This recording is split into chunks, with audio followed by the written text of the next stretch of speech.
might come by. But last night, that is what was the issue with Ross Martin. Now, working on it all night, not a lot of sleep in those trailers. Do they think these Polaris sleds are ready to rise to the challenge and correct that problem? We'll find out. Guys, I want you to watch the first two as they come down the hill here. Malinowski at one point had a 2.5-second lead. Cam is cutting into that. It is now just a little over a second. So Cody, the last couple of laps, has been over a half second a lap faster than Malinowski. And look at him running down on the back part of the racetrack. Kind of cleanly tripling over that first little Air Force flyaway jump, and he's closing in, like you said. It was 1-1 last time. Let's see what it is this time. Differential about the same, so they just about had identical lap times that last circuit here. Cam looks to be a little faster in the back part of the racetrack. Yeah, I'd have to agree up that hill. You know, Cam has caught the eyes of many. Being a rookie, it's a compelling. Oh! Again, he goes over the bars of one. Man, this kid keeps, when he crashes, he goes down hard. It's Mr. Excitement, no doubt. You know, we haven't come up with a nickname for him yet, but he's close to getting that Mr. Excitement nickname. Well, it will be interesting to see if that sled's even in good working order right now. Wow, did he go over the bars. Well, he's going to keep it going around here so he can try to get as many points as he can. You know, when you take a digger like that, I would think you just want to nurse it around for a little bit to make sure that, you know, nothing's bent, that it's going to handle halfway decent and that. But look at him. You know, I'm just going to pick up kind of where I left off. Just as I was saying right before, he fell. He's a rookie on here. He's trying new things. He's trying to make his mark, and that takes risk. He's a risk taker, and we're going to see probably more and more of that with Cody Cam. Malinowski takes the win. Broberg, second place in that one. He's got to be happy. Reinheim, third. Bobby LePage, Bowerly, Narsa, Patton, Pichet, and Cody Cam will finish her up in ninth place, the final spot.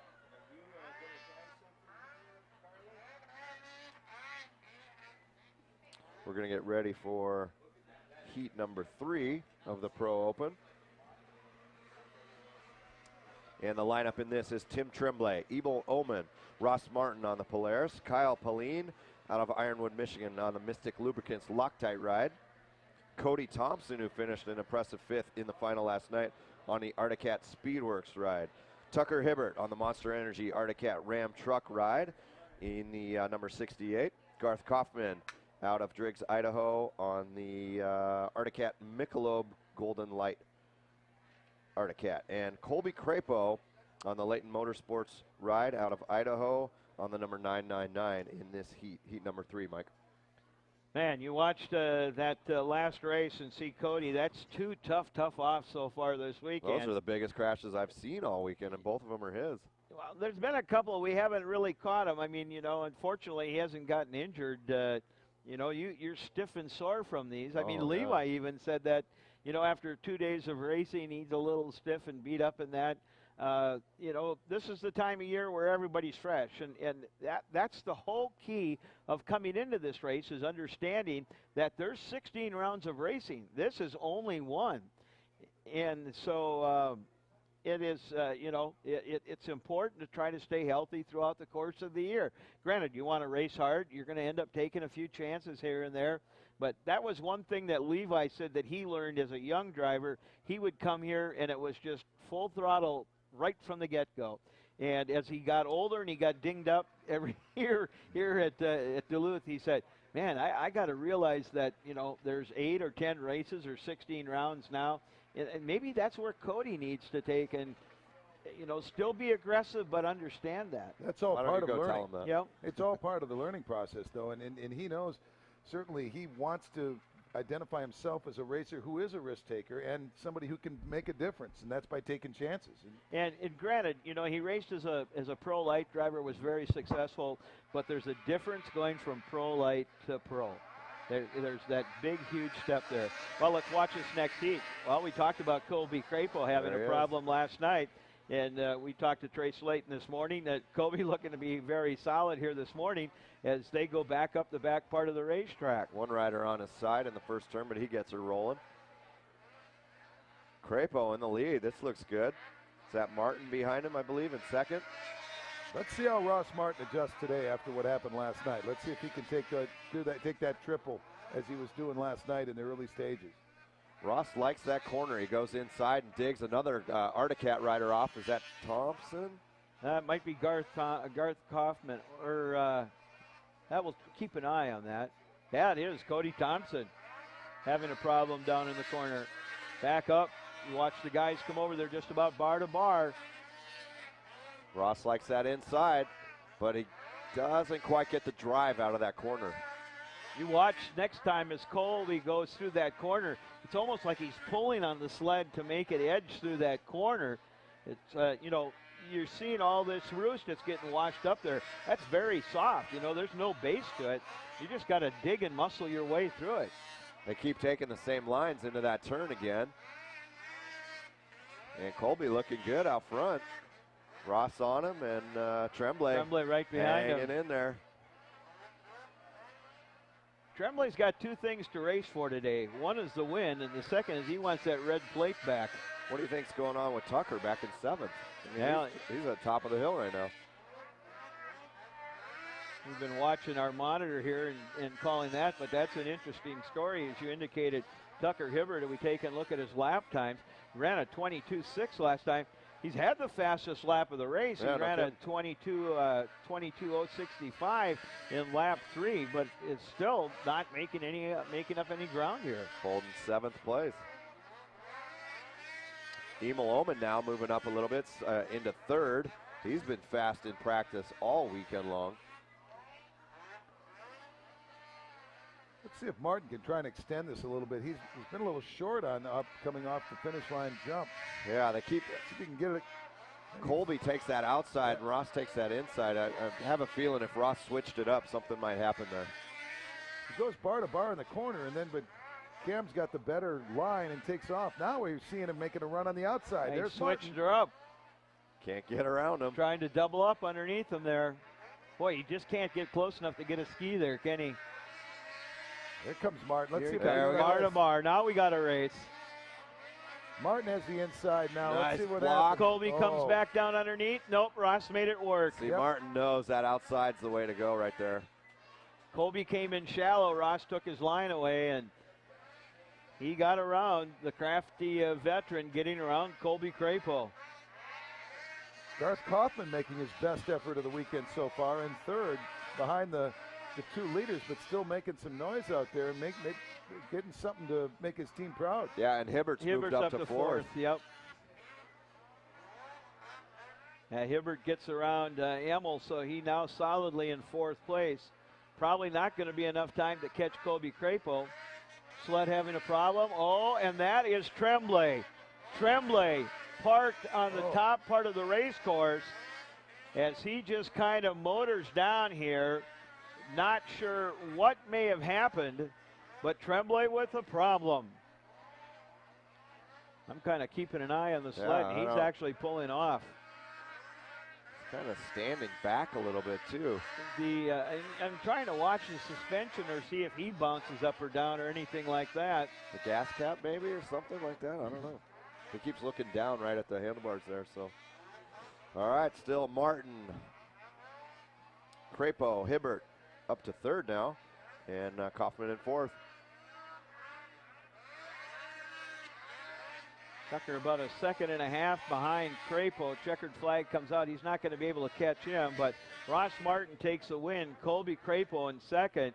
Tucker Hibbert in 3rd. Then it's Garth Kaufman, Emil Oman, Kyle Pauline, Cody Thompson, and Tim Tremblay.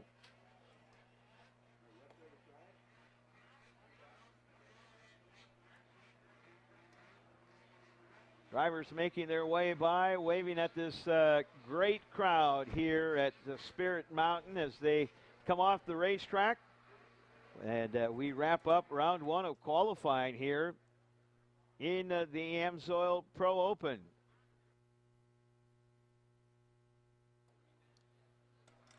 Well, we're looking ahead to Bessemer as the next stop, and let's get a little flavor right now what we can expect. Just about an 1.5 hour drive from Duluth. Wouldn't that be about right? Hour and a half, hour and 45 minutes. An hour and a half, hour and 45, you say? Hour and a half, hour, 45 minutes. Well, tell us a little bit again about what we can expect and how Bessemer is getting ready, and what the folks that are going to head out that way, what they can expect at the next event. Well, we've got We've got a lot of snow. It is still snowing in Bessemer right now. I called home. We've got a lot of snow. We're getting close to 2 feet in the snow belt with the lake effect snow. Yeah, you're making these people here jealous. I know. And they're going to go home and they're going to load their trailers, and I know where I'd be headed in 2 weeks here. December 1st, it looks like the trails will be open in the Western Upper Peninsula, which is a great thing. The following week, we have the Blackjack National, which is the second race series of this series, and the trails in Wisconsin looks like they're going to be open, and they'll be kicking off their red light rally. So a lot of things going on in Gogebic and Iron County that coming weekend of that race. Where can people get the best information on this and get ready? The best information is just go to skiblackjack.com, and it'll give you all the information on the race. We've got other events going on for the race. We've got a bag jump, a Kevlar bag where you can actually climb up 30 feet, I think it is, in the air and dive down and dive into the Kevlar pit. You can ski down and jump Mike, into I'm waiting for you to do that first. I was just going to say, maybe even though that you're not announcing there, you probably want to run up and do that. I'm ready to watch you. Hey, we've got tickets. Tickets are only $30 for the weekend, but I've got some here at the race today. I'm on the west end of the building. Only $20. $20 will get you in both days at the Blackjack National. That's a great deal. Of course, you're down by the U.S. Air Force and AMSOIL down at that end. The west end of the building. I've also got kids tickets. 12 and under, absolutely free, courtesy of our friends at Ashland Ford, Chrysler, Dodge, Jeep, and Ram in Ashland, Wisconsin. They were nice enough and said, hey, we want every kid that can possibly go. Let's get them out there. That is so great to expose the youngsters to this sport. And, of course, we've seen so many of these racers, how they work with youth and try to be role models and things like that. That's a good deal. It's a great deal. I know that Steve Shearing is also going to be giving out some of those tickets when they do their school visits. They'll be doing a scholarship, too, at one of the schools. A scholarship at two of the schools, actually. They'll be in Hurley and Ironwood, which is two of the bigger local schools in the area. I can't say enough. The viewing will be great at Blackjack. We've got a mountain of snow, plenty of room for people to view. We've got an outside tier. You come up about a foot, and then you've got our restaurant. You go up about another foot and a half, and that's where the bar is. You can sit at the bar, and you bird's eye view of the race. I know we talked a couple of times about how exciting that racetrack was. The Dirty Dozen. And, it's just such a competitive track. It made a few tempers flare, which is kind of fun in racing to a point, but what a fun track. Fun for you, maybe, right? Well, I know. That's and it's like, I used to announce with Paul Mack, and Mack used to be a racer. Mack would always say, let him run. Don't groom anything. Let's just let it be rough. And I said, yeah, if you were racing, you'd be going, groom it. Hey, he rubbed me. I'm not happy. But when you're on this side of the window and you're on this side of the microphone, then let her buck. Yeah, Rubbin's racing. Rubbin is racing. And, I talked earlier this morning that we were going to take, and, there has been some rubbing here. They're letting them get away with a little of that, but that's a fun track. We're looking forward to it. Okay. Give us the dates again and let us know. The 7th and 8th of December in 2 short weeks. Don't miss it. It'll be a lot of fun. Chris, thank you so very much. You. We Thanks, want Chris. to thank all Appreciate the folks up there at Blackjack. We got more racing coming up. They're doing just a tad bit of grooming, and coming up second round of Pro Lite qualifying. We'll do that in just a couple of moments after thanking some of our great sponsors. Looking for big snow this season? Make plans to hit the slopes at Blackjack Resort. Ski the deep powder with 24 runs from wide open spaces to extreme glade skiing. Cruise the distance or ride the creative features in free terrain parks. Bring the whole family with the convenience of trailside lodging and affordable skiing, as kids 12 and under always ski free. For the adults, kick back at the Loggers Lounge, where there is live music after the ski day. And don't miss out on the fun with events like Snowfest, Superfest, Germanfest, and more. Big snow, big value, big fun. Blackjack.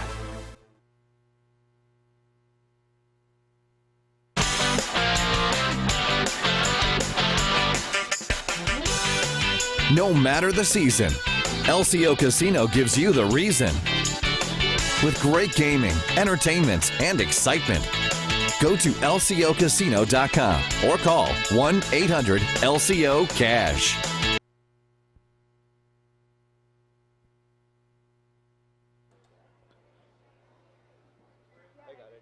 All right, back on the track. It's the Pro Lite heat number 1, Pro Lite number 2. Earl Reimer, Miller, Jake Scott, Nick Patton, John Stenberg, Brett Nastalsia, and Brunel Pickner. It looks like Jake Scott out in the lead right now. David Jonas in second. He was last night's big winner, Mike. Yeah, he was. Scott is your leader with a 2.5 lead on David Jonas. Dusty Miller in third. So you come up, getting a nice lift off the AMSOIL finish line jump.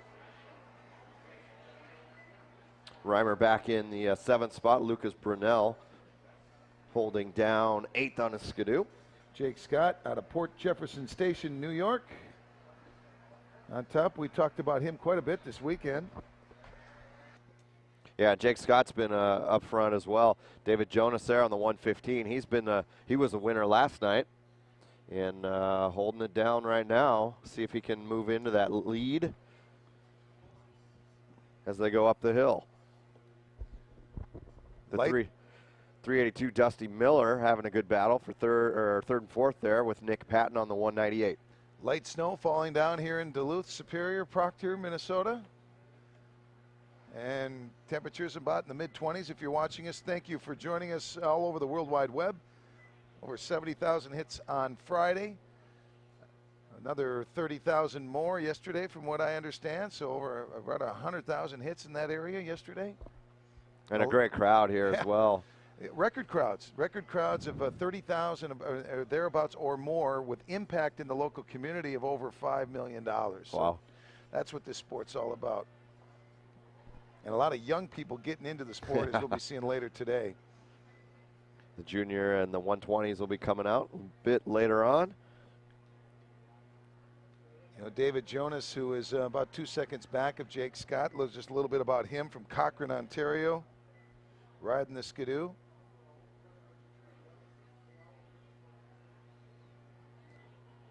Wind not a big factor really today. It is evident it's a crosswind. Not nearly like the breeze we had, the stiff wind we had on Friday night. Yeah, it was strong on Friday. All the, of course, and then a lot of snow overnight along with their making snow. So the track it's not considerably different, but it is different than it was last night. Yeah, just even the lips on the jumps and even the turns. They say we had Jesse James Bonaducci up here. He said that second turn is totally different, where it started out very flat. There's a huge berm on the outside now, so it just changes throughout the weekend. Checker flag comes out for Jake Scott on the Polaris, the number 42 ride. Mystic Lubricants, Loctite, Polaris, and Parts Unlimited helping him out. And coming in third was Sternberg, John Sternberg on the skidoo.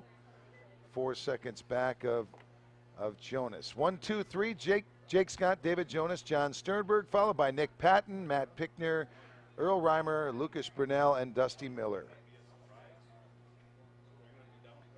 Just a little bit about our winner, Jake Scott.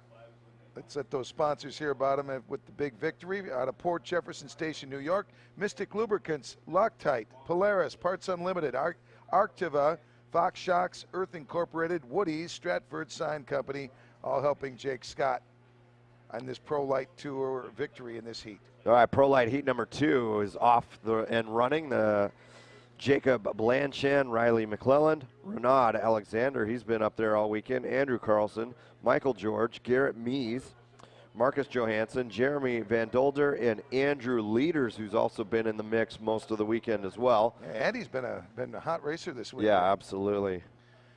And it's Blanchan up on top on the Arctic Cat as he takes the first jump off the AMSOIL finish line jump. Yeah, he got a great start. Johansson now in second. Alexander, watch him on the 793 in third. He seems to get up there every time we see him. Who's that in fifth making a move?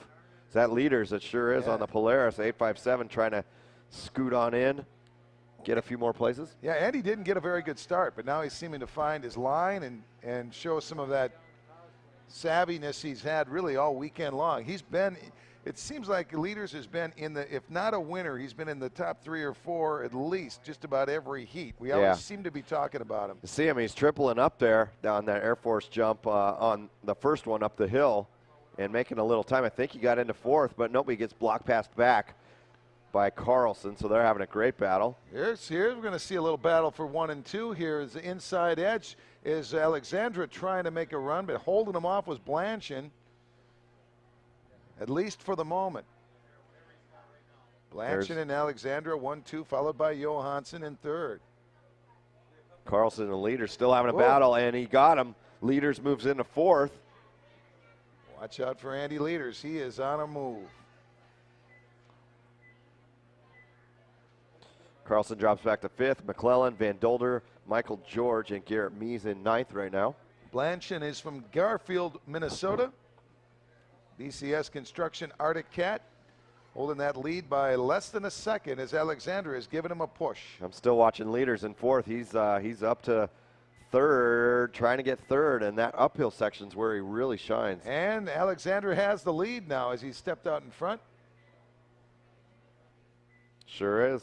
Able to take him on that back turn. Let's see what Leaders can do here up the hill. He likes this uphill section. Has a little more difficulty this time around.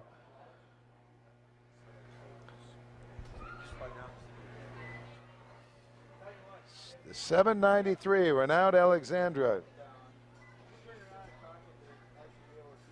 Now with extending his lead to 2 seconds on Blanchard. Carly, you down there? Yeah, Carly.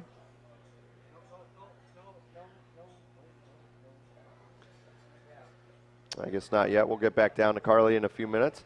All right, still Alexandria up front. Blanchard in second. Johansson. Leaders now moves into third. He's rolling. He white flag, so let's see what he can do. He's all over Blanchard there in second. Up the hill. He loves that section, and he moves into second on the final lap. Great move. Leaders has been fun to watch out of Colby, Wisconsin. There's your winner, Renaud Alexander.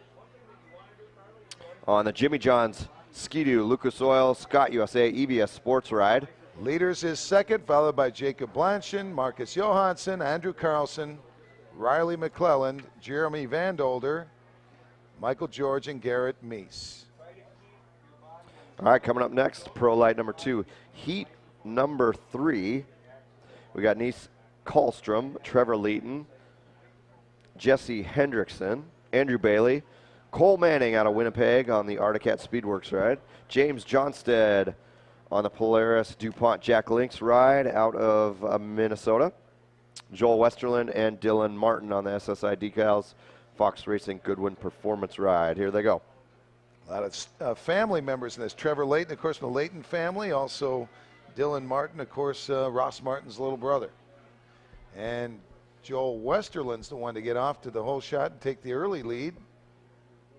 Riding the Arctic Cat, followed by Johnstead and Kallstrom. They come down the hill towards the first AMSOIL finish line jump. And it's still Westerland, James Johnstead, Nice Kallstrom, Dylan Martin up to fourth now, Cole Manning, Andrew Bailey, Jesse Hendrickson, and Trevor Leighton on the Polaris in eighth. Trevor Leighton, of course, very close relative to our Timmy Leighton. Right. Miss Isock. And Trace Leighton and his whole family doing such a great job with this sport. Yeah, impressive team and stuff they got going on down there. They really get how to promote themselves in a good way, the sport as well as the riders, and really all the teams doing a fantastic job. We mentioned Steve Shearing's involvement in the community and what he does. I know that Shearing team wants the victory this year so bad they can taste it, but they're still given to every community in which they go to. Good battle here, second and third, the 901 of Johnstead and Nice Kallstrom still going at it, and Westerland, you're right. Yeah, it's good to see these guys coming up, giving us a tight battle, just a second and a half between racers 1 through 3. We had the green flag being waved. Yes, Johnstead in the lead. Westerland drops to second. Kallstrom. Martin still hanging in there in fourth, trying to get in the mix. He's been plagued with a lot of injuries. I'd like to see him get back up there. It's like most of we've seen most of the movement, if there is a pass, has been down in this corner. Yeah, second turn area. Down by where the Jumbotron is, just absolutely slightly around there. That's where it seems like the line or the opportunity is being taken by the riders And to try to make a move. Look how deep the hole is before that turn now. It's really developed into a huge hole. It changes everything going into that corner. All right, Johnstead, Westerland, Kallstrom, Dylan Martin, 1, 2, 3, 4. See if they can hold it. Johnstead is out of Beltrami, Minnesota. Polaris Industries, DuPont, Jack Links, AMSOIL, Motorfist. Westerland hanging, looking for something. Lost a little bit of ground there. Kallstrom. Dylan Martin trying to make something happen. It's his race to lose at this point. Johnstead's with a 3-second lead. Barring any miscues or something White flag is out. spectacular by Westerland, it's going to be a Johnstead victory. This is the final lap for these guys. Heat number 4 coming up next. And it looks like Johnstead will finish it up with the win on his DuPont, Jack Links, AMSOIL, Motorfist, Fly Racing, Fox Shocks, and EVS helping him out on his Polaris. Nisse Kallstrom actually comes up with second place, nosing out Joel Westerland. Yeah, where'd he come from? For third, Dylan Martin finished in fourth. Cole Manning, Andrew Bailey, Jesse Hendrickson, and Trevor Layton rounds out the field. All right, heat number 4.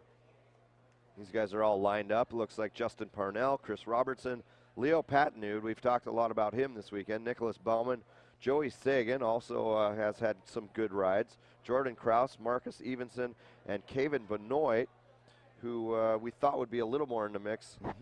Last night, I believe he had a little bit of trouble going on there. But this is Pro Lite heat number 4. And we mentioned wind blowing across the track. Also, we're getting some light snow again, some dusting here in the Duluth Superior Proctor area. So glad you're watching our live streaming, wherever you might be. Of course, if you'd like us on Facebook, we'd appreciate that. We're trying to grow this sport, and with your support, it's growing quickly. What a competition. Look at this, there for the whole three shot. wide, 4 wide. Whew. Over the finish line on the first lap. Some bumping and some guys getting shaken around in that second turn. There you go. All right, so it's the Skidoo. It looks like the one, is that Parnell, maybe? Evenson? I'm not sure. We'll see as they come by next time around. The 186. Yeah, that's Parnell. Jordan Kraus in second. Chris Robertson holding third on the Skidoo. Joey Sagan. Leo Patnude in 5th. Keep an eye on him. And Nicholas Bowman is in 6th at the moment. Coming back down the hill, Parnell. Parnell riding for Leuna, Factory Reaction, Dayco, Fly, Woody's Cold Wave, Parnell Motorsports. Good battle for second, Robertson and Sagan. Some block passing going on back there in that second turn. Yellow flag out for one of the riders that's down on the uphill. That's actually Parnell. Must have gone down on that second lap. So it's Kraus and the 202 Sagan. Patnu now up to 3rd, Robertson in the 4th spot. Kraus, Sagan, Patno, Robertson, Bowman, then Parnell in this heat. Track developing some big holes right now. Some drama here. We got an opportunity to see if we could see it mix up the 1, 2, 3 right now as we're getting a push in that far corner. That's where the movement's been happening in the past. And ooh, they pushed. There was a little bump down the far corner. Look at this. Yeah, there, Sagan up the hill. Sagan had the, and Kraus had a little bump on that far corner, and Sagan took advantage of it. Now it's Kraus battling back to take the lead again back from him. Patnude hanging in 3rd, hoping something happens with these two guys. It's a fun little battle between 1 and 2 right now. There they Oh, go again. They bump oh. again on that corner. Sagan, I don't know what happened there, but he took a shot. Here comes Pat Nude. I'd say keep an eye, watch the inside. I think those two up front are almost wearing themselves out. Whoever can get the inside lane is going to probably enjoy this off the jump. Green flag still waving. Sagan's going to try to make another move. Let's see. They bumped the last two corners. Will they again? They got to watch Pat Nude right now because his section is up this hill. He lost a little time in that turn there. But let's see what he can Sagan do. making a run. He's got the inside lane. Oh, that bump right there before they turn. It's taking it out of him. Try to get the inside track, and we'll see if he can hold on. White flag coming out. This last lap's going to be interesting. This has been one of the closest laps we've seen, finishes we've seen, at least today. 3 together, going up the hill the final time. This is where Sagan's made his move. Look, he's got to get over that bump, and they're just slamming into the face of that thing. Kraus looks like he's going to hold it to the finish. Will Pat Nude get in there? Pat Nude. 1, 2, 3. Kraus, Sagan, Pat Nude, and some very entertaining heat of racing here at the AMSOIL Championship Snocross, presented by Traxxas. Jordan Kraus on the Wilds Resort, Valtech Manufacturing, Construction, Vetters, HMK, CNA Pro, helping him out for a solid win in heat. And we may be number 4. Sorry about that. Hooking up with Carly Applin, who's down, going to maybe try and talk to the winner of one of these races, as we're off with another heat. Heat number 5. It's Corin Todd, JB Dennis, Corey Watkinson, Tyler Pinen, Kevin Wallenstein, Sean Endel, Chase Russmeyer, and Jamie Byers, all going at it in this one. Pro Light number 2, round 2, heat 5. Rosemeyer is out in front, followed by Watkinson and Corin Todd. A couple guys getting together up there in that third turn. It looks like Rosemeyer. Are you ready right now? That's Watkinson actually now leading with Corin Todd, Jamie Byers, Chase Rosemeyer drops back to 4th. And let's go down now on the track to Corey Applin and get an update from Carly Applin. Let's get an update from Carly Applin now on what's happening down the track. Carly, what's going on? I'm up top with Jordan Kraus. Tell us about the battle out there, because I know it was pretty close there at the end. Yeah, it was pretty intense there at the end, but I just kind of kept my head down and kept going, so. And talk about the track, because, you know, it's day 3. Is it getting rough out there? How is it going? They're keeping it pretty well groomed, aren't they? Yeah, they're doing pretty good on it. It's getting rough, but that's what we like here, so that's good. Absolutely. Well, thank you so much, Jordan. Good luck the rest of the day. Back to you guys in the booth. Thanks, Carly. It's Corey Watkinson still up front. Yeah. And Corin Todd now in second. Chase Rosemeyer has moved up to 3rd. Jamie Byers, Kevin Wallenstein, and 4th, JB Dennis in the final spot so far in 6th. A few more laps to go here, heat number 5. Good to hear Carly Applin down there with the winner of our last heat. Yep.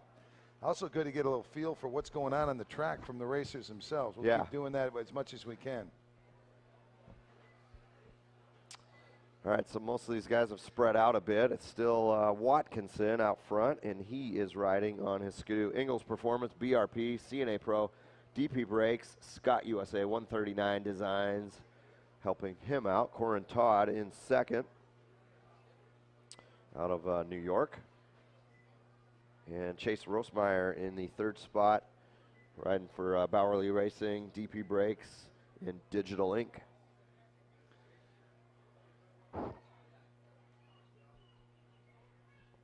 Watkinson out of Port Carling, Ontario. Jimmy John's Gourmet Sandwiches, Skidoo, Lucas Oil, Scott USA, EVS Sports Stud Boy. With his second lead on Corin Todd, Chase Rosemeyer in 3rd. One more heat of these guys. Heat number 6 will be coming up next as they start lining up. Watkinson thus far the best lap time in this heat, 24-1. As much as sloppy as this is getting, I think the times are, to get anywhere near 21 seconds might be very difficult, if not impossible. Yeah, I see that changing for the Pro Open riders. Just from the changes in the track that I see, these holes are getting quite deep, and that finish line, like we said, that changed a bit, so we'll see here in a minute. All right, checkered flag coming out for Corey Watkinson, a great ride for him. Corin Todd will finish it up second. Chase Rosemeyer in third. JB Dennis moves up a position before the end in fourth on the Polaris. Kevin Wallenstein and Jamie Byers rounding out the field. So we'll see if Carly can get with one of the riders.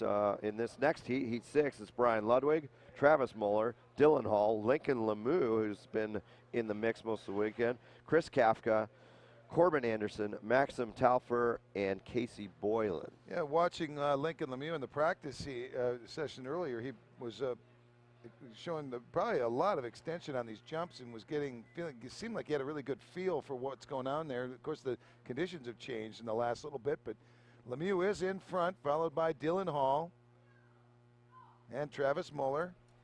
It's easy to spot Lemieux with that fluorescent yellow, and then he's got that orange gear on. A little bit different than most people are running. Yeah, and he's one to watch, too, from St. Johnsbury, Vermont, on the Skidoo. Ooh, had a little bump there, but managed it just nice.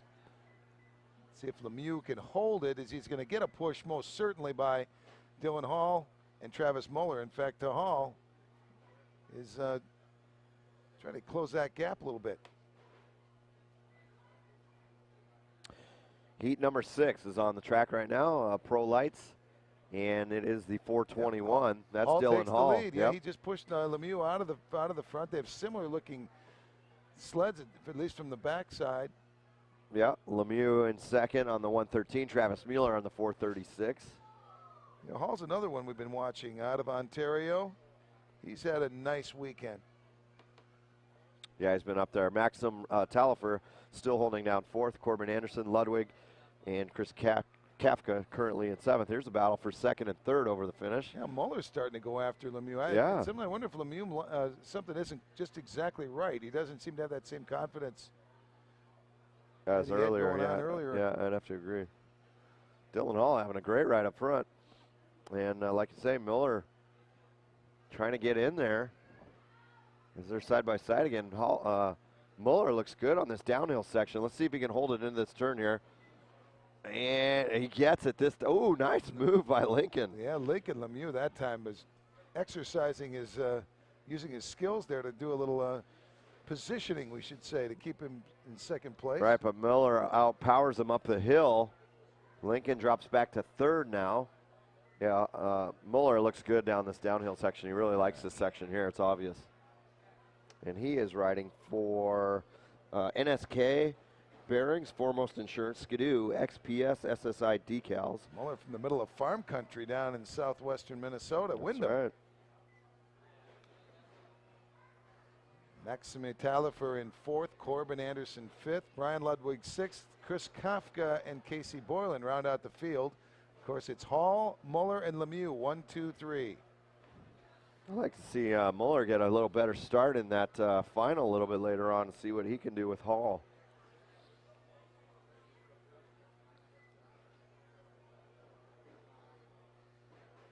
Yeah, Muller has the fastest lap time, Mike. Look at that, 23.756, and he's in second place. There's Dylan Hall, followed in pursuit by Travis Muller, about 3 seconds behind him. So you never want to say comfortable, but you want to say a sizable lead maybe for Hall as we get ready for what will be the finish line. And checker flag comes checker out flag for Dylan Hall on that 421 ride, and Royal Distributing Skidoo FXR helping him out, so congratulations to him on that heat win. Travis Mueller, Lincoln Lemieux, and Tallifer rounding out the top 4.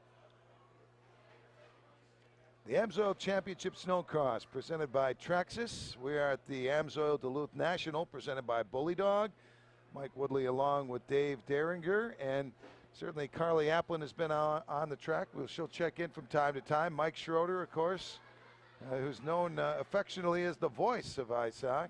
I call him the Polaris out of Elvith, Minnesota. High Performance Engineering, a good sponsor of his. Braden Cahoon and Orangeville, Illinois is where he comes from, an Arctic Cat ride on the number 116.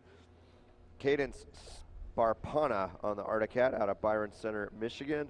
Grand Rapids Truck Center helping him out. Why don't you do the top 5. I could, you're going back. Oh, you're going towards the I'm top. going backwards. Oh, yeah. I get it. All right. At number 5, it's Ellen Friesen on the Arctic Cat from Winnipeg, Manitoba. It's Cole Hoppy from Corcoran, Minnesota on Polaris. Afton Sterry, Pepin, Wisconsin on Polaris. Sophia Halsey from Belvedere, Illinois on Polaris. And Isaac Schneideroff from Barnesville, Minnesota on the Polaris. Riders getting ready here. Their parents are out there helping them out, line up. Get all situated for this final of 120s. Now, this is the future of snowmobiling right now. We saw them warming up earlier today. And what a thrill for these young men and women to have a chance to ride the same track as who are the best in snowmobiling, is also Snocross, I should say, and also taking part. Yeah, Pro Open will be following.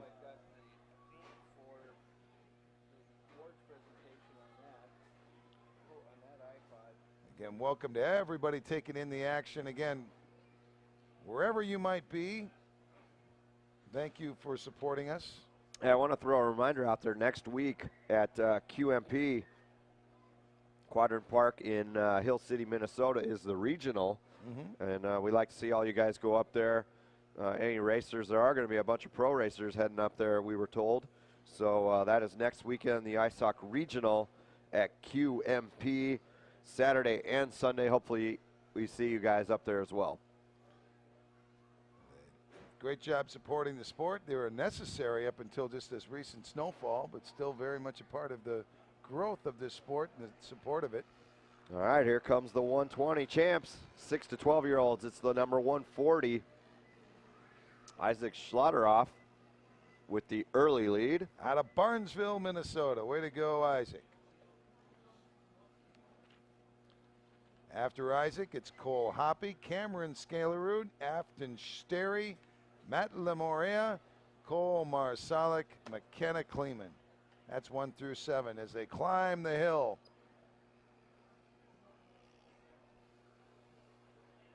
Big lead by Isaac Schneideroff. Yeah, he looked good earlier today in his heat races and qualifiers and practice. There's the 121 and the 111. Afton Sterry going for a move, trying to take second place. But holding him off was Cole Hoppy. Where's Sophia? She qualified quite well on her hammer time ride at number 800. She's back in 13th.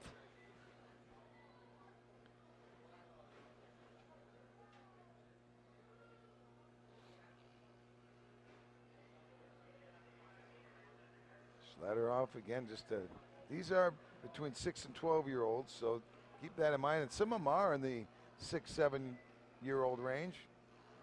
You can tell by the size of some of these riders. Cole's keeping him honest. I mean, he's a half a second behind Afton Sterry, another second behind them in third spot. Sterry on the River City Welding JK Trucking ride in the third spot. Cameron Scalarud holding down fourth on the Arctic Cat. Waconia Arctic Cat helping him out. And really, all of these races, this is just their opportunity to get involved with the sport at this level. Yeah, give it a chance, give it a try, check out the feel, and check it out. Now they got 5, 6, 7,000 people watching them as well. And even how many more all over the world. True.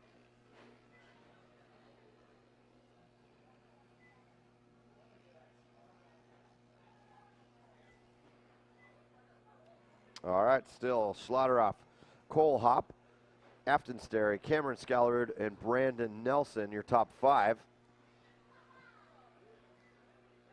Schlotteroff on that 140, JT Construction, Buffalo River Race Park, and FXR helping him out. Keeping you up to date on everything. Isaac Schlotteroff also with the fastest lap time thus far in this race. His second lap clocked at 35.409. There's a 229 coming by now. That's Scalarud, he's in fourth. Brandon Nelson in fifth. Matt Lemoria in the seventh spot on the number 711. And Braden Cahoon in sixth. We got a little guy on the blue one back there, Mike, just feeling each jump, just kind of checking it out. But what a thrill to be on this track, Yeah. knowing that you could be 6 years old on this track, and then moments later you're going to have someone like Ross Martin, Tucker Hibbert, and all the great names, Robbie Melanowski, all on the same track as you. What an experience! Something I hope a lot of photographs are being taken They are. by mom and dad and everybody that supports them. A lot of press here this weekend. I've seen a lot of photographers up here in the chalet as well, hanging out. So you're going to see a lot of photos and social media type stuff throughout the next few weeks. You could easily say in a race like this, really, there's winners 1 through 15. Everybody winning with rich and experience, as Schladeroff is the one who gets the checkered flag, followed by Cole Hoppy and Afton Sterry, 1, 2, 3. Cameron Scalarud in 4th. Braden Cahoon in 5th. A reminder, 4th and 5th place medals are available at the transponder table. Yeah, so if you got 4th or 5th, you can pick up your medals at the transponder table. Please don't forget them. We'd rather have you get them here than mail them to you.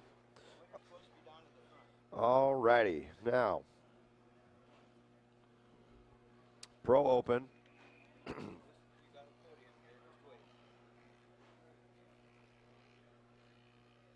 Will be next. Let's see if Carly is down there getting ready to go.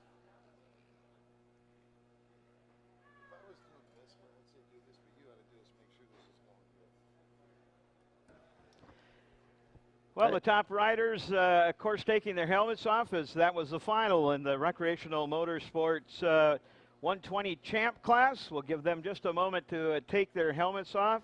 Congratulations going out to all those guys. We want to remind that the 4th and 5th place riders will also get trophies. Those are available at the transponder table. Again, 4th and 5th place will get trophies. Those are available at the transponder table. Looks like they're just about ready. A couple of helmets to take off yet, as mom and dad down there making sure that everybody is being congratulated.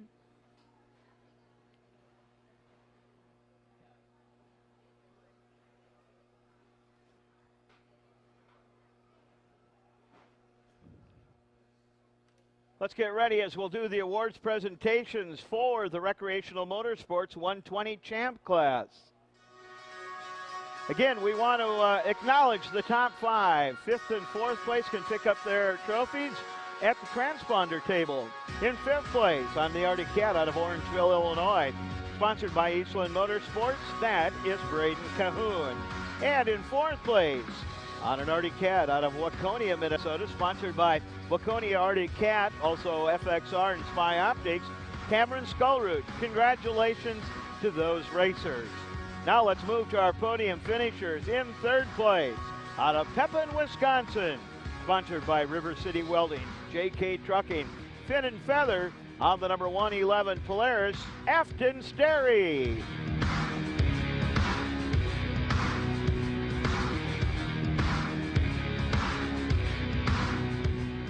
In 2nd place, out of Cochrane, Minnesota, sponsored by Fly Racing, Power Mad, and FXR Racing, on the number 121 Polaris, Cole Hoppy.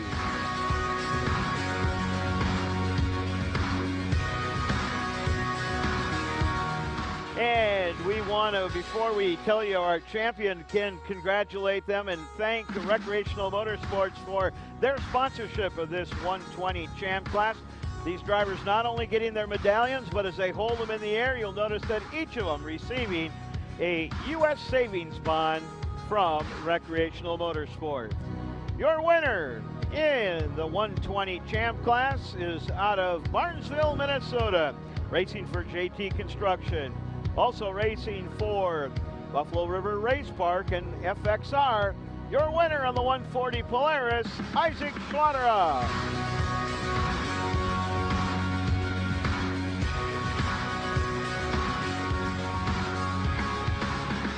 Let's send it down to Carly Applin with some very excited young riders. Congratulations to all of you. Tell me, who would you like to thank today? I would like to thank my dad, my uncle, and mom, and Jesus. Okay, and what is your favorite part of being out on the track? Having fun. You have a lot of fun out there? Yep. Well, congratulations. Okay, and let's come over to you. How was the track out there? Good. Okay, and who would you like to thank today? My family and my sponsors, my uncle, and my grandpa and grandma. And what's your favorite part of racing? To have fun. Anybody you look up to out there on the track? No. Any favorite racers? Nah. Just yourself. Just yourself. That's good. Okay, the big winner. Congratulations out there. Is this more fun than school? Yes. And what's your favorite part of racing? Just having fun and making new friends. Oh, you made a lot of good friends out here? Yeah, definitely. Okay, and so tell me, who would you like to thank today? All my sponsors, my mom, my dad, God. Congratulations to all of you guys. Let's hear it for one more time. Carla, you know, these guys just got done racing Champ 120s. I want you to look over your right shoulder, and you'll notice there a really sporty Arctic Cat Z120. And we want to thank all the fine folks from Christian Brothers as they've worked for a number of years with Arctic Cat to help put this program together, where one young person is going to take that 120 home to have a great winter. You see the many sponsors of Christian Brothers on there: Drift, Troy Lee Designs, on the hood a number of the other ones, of course Fox Shock, Speedworks. It's all going to be yours. Well, you know what? We have drawn the name of the lucky winner of the 120, and his name is Lincoln Meyer, all the way from Michigan. Where are you at, Lincoln? Your mother, Jolene, and I know that you got some brothers and sisters here. Where are you at? I know that they were going to be up towards the front, so we're waiting for Lincoln Meyer as he and his mom come up forward, and they can have their picture taken. I see Wayne Davis down there, and I know he'll shoot a couple of snapshots of those lucky winners. Again, Lincoln Meyer, 2.5 years old. They are the winner of the Christian Brothers Arctic Cat 120 drawing. Congratulations to those guys. Well, as we wait for them individuals to get up to the front page, or up to the front by the presentation area, we want to remind people that coming up here in just a couple of moments is going to be, of course, that second round of Pro Open qualifying, which will be fun to watch. The AMSOIL Pro Open qualifying coming here again in just a couple of moments, as again we wait for the Meyer family to come up. I believe they're there. They are. Boy, he looks like a happy camper. Everybody in the family a happy camper, and I'll bet you anything that snowmobile will have a few miles put on this upcoming year. Timmy, you can get a couple of words. Miss Isock down there with the winners of the 120. I don't know if he'll talk to me, but we'll try. How old are you? Say 2. 6. Can you say 2? 2. I don't think we're going to be able to hear him, but where are you guys from? Columbiaville, Michigan. Okay, and how many races have you guys been coming to? This is our second Duluth. And what are your kids going to do with the new Christian Brothers 120? I'm sure ride the wheels off of it. Good. Well, enjoy it, and congratulations. Thank you. What do you say, buddy? Thanks, Miss Isock, and again, congratulations to Lincoln Meyer and his family out of Michigan. They've got another package to take home. Boy, he looks pretty sporty on that snowmobile down there. We're going to continue on, as we indicated, coming up in just a couple of moments. It's going to be round 2 of the AMSOIL Pro Open qualifying. The drivers, of course, trying to work their way into the final. Once they get done with that, they'll come up with the top 10, and we will, of course, have an LCQ in which we'll pull 5 to go in the back row. Guys, we had some great racing here. You called it just a little bit ago. The second round of Pro Lite, there was some good racing there, too. Yeah, some good battles going on. What do we have, 6 heats, I think, Mike? And a lot of good guys transferring on to the main event, or the final round, we should say. But it's going to be interesting for sure. Yeah, we're seeing the track a little bit different. Course is a little different than it was. More snow. It seems like that far corner over there has been really the challenge position for those that were trying to overtake a leader or to make a move. Yeah, a lot of passes and changes there in turn 2. That outside line has become bigger and more prominent, and where a lot of stuff's going on. So I think that's a good area for fans to focus on when you're looking for something to happen. But boy, it's been an exciting day. The weather is ideal, a little overcast. Now the sun's starting to come out a little bit. Even the wind's dying down a little bit right now, and the stands are filling up with people. As we've mentioned earlier, record crowds this weekend, and it's continuing today with outstanding participation. People following what we're doing here, which is the AMSOIL Championship Snocross presented by Traxxas. One of the things we want to remind fans, too, is that they can get all the latest information on not only the National Series, where they're at, the standings, point standings, and the results. They can find out what the TV schedule is, all of this, of course, at isocracing.com. But we want to remind people they can also look to see where the different regional races are at. But we want to remind people that there's a regional race right here in Minnesota next week. And that, of course, at Quadna Mountain Park. You're invited up there. Talked to Brian Bowerly yesterday and again today. They're going to be open for practice all week long, so you could go up and practice for a couple of days. Of course, there's a number of different places that you can stay. And then, of course, spend the weekend there and be part of that regional race. Practice Tuesday through Friday, race on Saturday and Sunday. I can guarantee you that if you haven't been to QMP before, that between the Bowerleys and the Warnerts, they're probably some of the best hosts you'll ever find. They will take good care of you. I asked Brian if they're going to have the barbecue going. He said, yes, we will. And that's worth the trip in itself. But again, the ISOC regional race next weekend at Quadna Mountain Park. Quadna Mountain Park is just outside of Hill City, and we invite you all to partake in that. Of course, our next race will be in Bessemer, Michigan in 2 weeks. We talked to Chris a little bit ago. Just think, they're going to have 2 feet of snow up there. Last year, we got done with the race. It rained the next 2 or 3 days, and all the snow that they had for the race was gone. Wow. So, I mean, it's exciting to hear that the UP is getting some snow, and, of course, that's where a lot of racers go to early on, and riders go early on to get some seat time. Well, let's get ready to go. We're in round 2 of the AMSOIL Pro Open. In our first heat, we'll find Kyle Pauline, Cody Thompson, Adam Reinheim, Darren Mees, Justin Broberg, Peter Narsa, Johan Liedman, Lee Butler, and Danny Poyer. Those are the drivers that will come down here in this first heat. As we watch them come through, it's Broberg out front. Cody Thompson, who had a problem in his first round of qualifying, now slots out in front. Broberg in chase. Then you got a good battle behind him, as it looks like Narsa, Kyle Pauline really making a shot on the outside there. Yeah, and Meese is in there as well. Meese sitting in fourth. Peter Narsa on the Boss Racing Jimmy John sled, that 271 Skidoo. Those two kind of look alike, both black with that yellow accent on it. Right.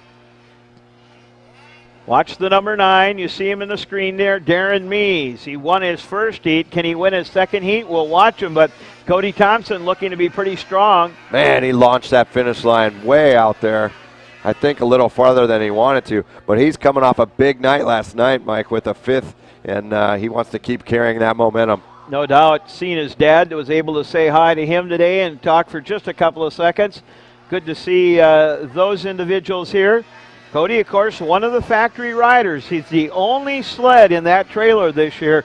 So instead of racing out of a 3-team trailer, Cody, the only driver out of that Arctic Cat trailer. Danny Ebert working as the crew chief for that team, as he is out in front right now. Looking good, too. Broberg, pretty solid in the second spot. He got a great start. And the 324 of Pauline in third. Darren Meese hanging in there in fourth. Peter Narsa in the fifth spot.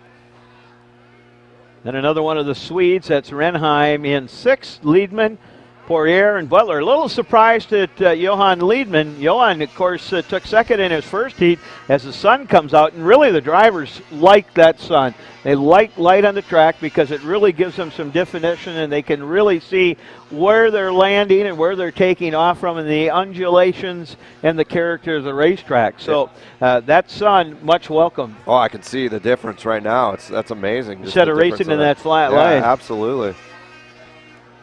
Green flag still flying. Cody Thompson, your race leader, as you watch them go back up the hill. Broberg and Kyle Pauline right behind Broberg looking for a spot. Trying to move into that second spot. Here's the 52, Liedman you were talking about. I don't know what's going on there. It looks like he's got some sled problems. Trying to get out of everybody's way. Huh. He still edged around that corner and then took off. Oh, who was that? That was Pauline, I believe. He went down really hard. Yep, Kyle Pauline. Trying to, good to see him up. Tries to get his sled uprighted, and he'll get retethered and fired. He might win the award for biggest crash over I don't know. I think Cam's got him. All right. That was a pretty good one. All right, so let's restructure. It goes to, it's Cody Thompson still up front, Justin Broberg. Darren Meese moves up a position, as does Petter Narsa. There's your race leader. Just seen him go over the AMSOIL finish line on the Jumbotron. 62, Cody Thompson out of Nisswa, Minnesota, up in the Brainerd area. Was, for a long time, the only thing he raced was motocross. They talked him into trying snowmobile. Liked it. Was a solid racer in, at that time, the semi-pro class, now the pro light class. And moved into the pro class 2 years ago. That inside sled there, that is the sled of Pauline. He's just trying to make some rounds here. White flag out, 1 lap left to go.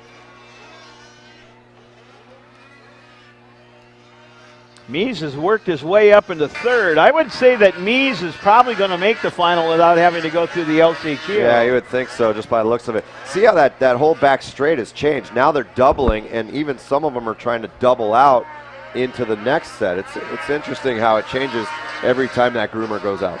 Checkered flag, so Thompson takes the win. It'll be Broberg coming across in second. A good run for Justin. Darren Meese comes across in third. Then it's Petter Narsa, Adam Renheim, Danny Poirier in sixth, Lee Butler in seventh, Johan Liedman, and Kyle Pauline bringing up the end of the field. So that's race number 28. We go on to race number 29, and that is a heat number 2 of round 2 qualifying. We'll find, this almost sounds like a final. Tim Tremblay on the Skidoo out of Quebec. Ross Martin out of Burlington, Wisconsin on his Polaris. Cody Cam out of Kenosha, Wisconsin on his Polaris. And Tucker Hibbert on his Arctic Cat out of Pelican Rapids. Does it sound like a final? Yeah, it is, but it's only a heat race, guys. Logan Christian, Derek Ellis also in the field, Paul Bowerly, and Matt Pichet. Little false start. I would say somebody's probably going to go to the back row here. I think 3 of them. Jimbo on the radio. I want those guys back up here right now. All right, let's go downstairs to Carly. Okay, Cody, give us some insight into the competition out there. Yeah, everyone's pretty fast this year, but I think getting a good start and, just going out and charging hard, you got to pick lines for smart, and, everyone's so fast, you just got to race your own race and focus on what you can do. So that's the word from the track. Now back to you guys in the booth. Thanks, Carly. And Cody Thompson giving us some insight as to what the track was like. Well, let's see who's going to the back row here. I would venture a guess it'd be about half the field. Yeah, it looks that way. There's 1, 2, 3, 2 sleds in the back for sure. And somebody in the back, because that one sled snuck back up into the front, two of them going, what about these guys? What happened there? Jimbo starting to point, and when Jim starts pointing, that's a bad day. Is that all up to Jim to make that decision, or is there? You bet. What is the criteria to send you to the back line? Well, if you jump before he throws, how much though? Do you have to? Well, you'll see him. They kind of play this little game, and he may get mad enough where he'll point at you, which is kind of a warning. But I mean, if you're gone, it's at his discretion, and of course the assistant race director also is up there. He watches many times the starts, especially when we start talking, the semi-pro or pro light and the pro classes. So those guys may confer, but yeah, that's Jim's turf right there. And that's important that you have someone, just like you need referees to handle any other sporting contest. You got to have somebody in charge and earning the respect of the riders. And obviously that's what he's doing. Yeah, Jim, you can see Jim up there, one of the workers out with the sleds, and he didn't like that. So when Jim barks, there's folks that listen up there, no doubt. Well, a couple of sleds going to the back row. Kind of hard to see their numbers here, as it's a little bit of a distant camera shot, but we'll watch as they get ready to launch. Pache, he's still in the front row as the other Arctic Cat, and those two guys jump. So Derek Ellis works his way down, but it's going to be Ross Martin out in front. Pache in second as they go back around the corner.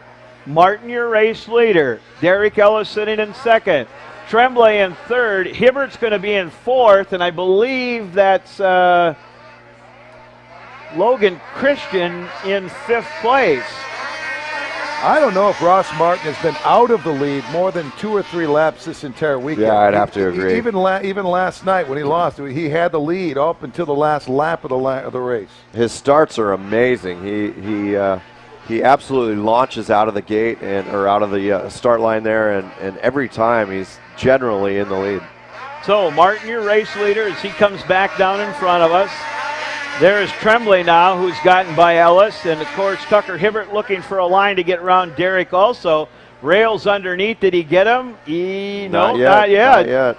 That's good battle for 3 and 4. Tucker on the outside, Ellis on the inside. Oh, almost went down. The Paul Bowerly on the skidoo got a little sideways there, but hung on. Martin took a look back to see how close they were behind. He took a long look, didn't he, Mike? Yeah, he said, anybody knocking on my door? And many times, these sleds really make a lot of noise. You can almost hear when somebody is there.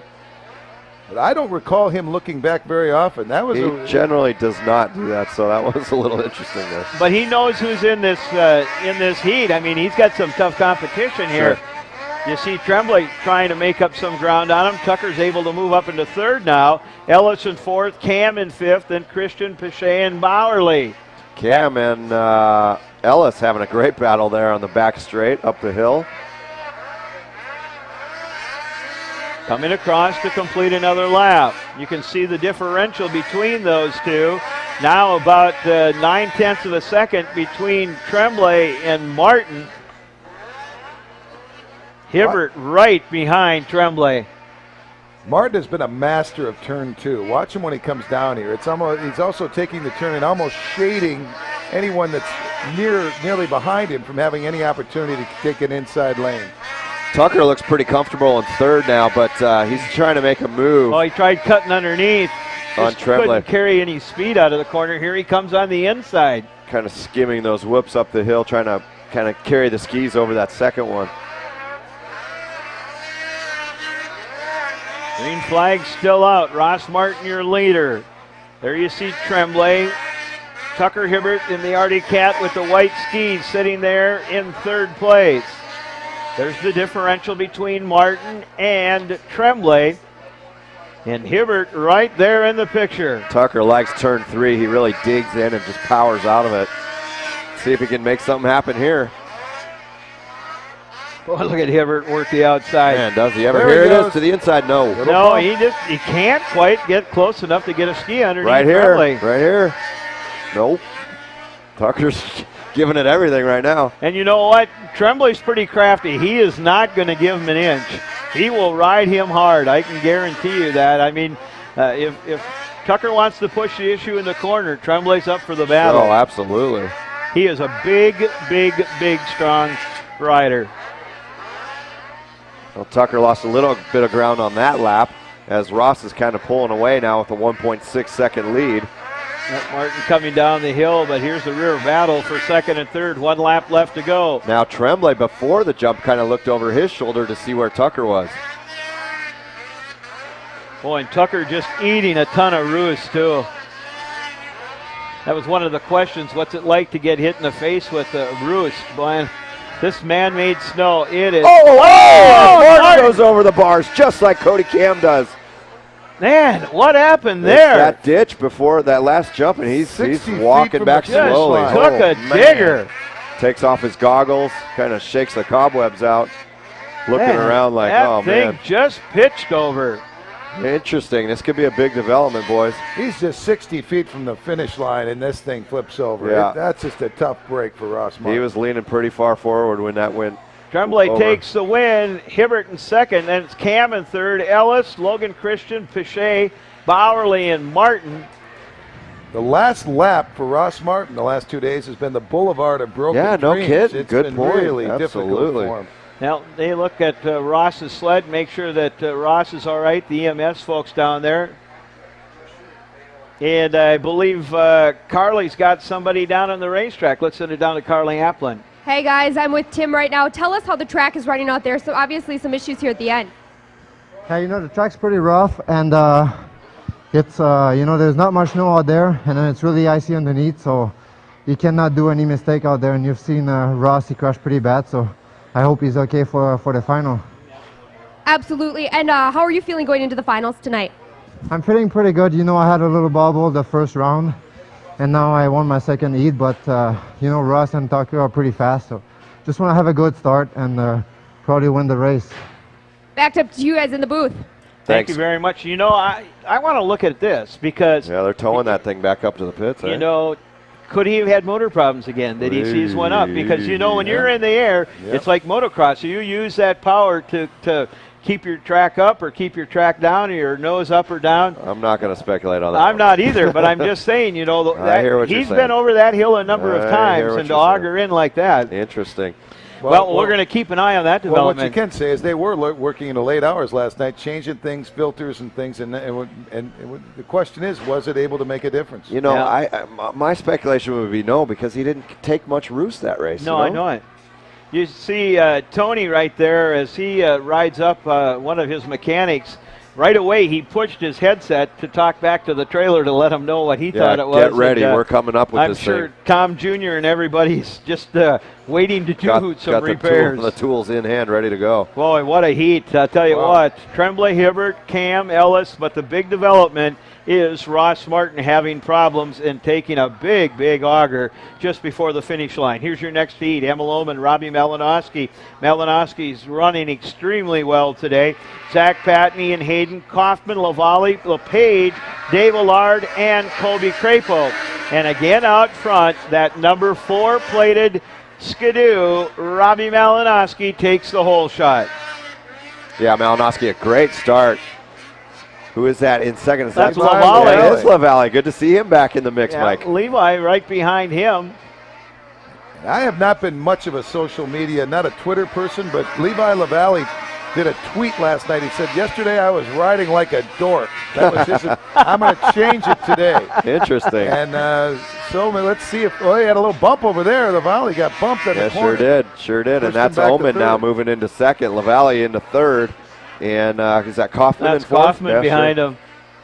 It's some real technical jargon there. I was riding like a dork. Yeah. Now Levi struggling a little bit here as Garth giving him a run for the money down into the corner.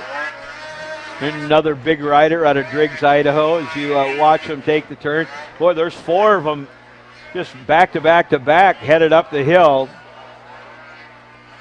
Here comes your race leader down the hill. And you see some of the sleds behind him. There's Lavallee slotting into 4th place. Crapo and Zach Patton. Bobby LePage coming across. Meanwhile, we go back up on the monitor, and watch that battle as they go up the back part of the racetrack. Look at Garth on that Michelob Golden Draft Light sled. Yeah, working it with LaValle right behind him on the Mystic Lubricants ride. That's his team. And LaValle trying to make a move there. They touch a little bit. Going up the hill. LaValle trying to make some moves here. There's LaValle. Oh, they bump. Just a little. Levi hasn't been afraid to bump all weekend, is he? No. Oh, man, I thought he was going to take a digger there. That hole is getting really deep, Mike, and it's changing things. Oh, nice inside. And he looks over. Oh, that was Kaufman, actually. Kaufman took the move on LaValle in that far corner where we've been seeing us. Levi likes this uphill, though. Levi's going right back at him again. Wow. And this is worth the price of admission right there here. There we go. We got a race going on. And that's just for third and fourth. I just saw a black flag.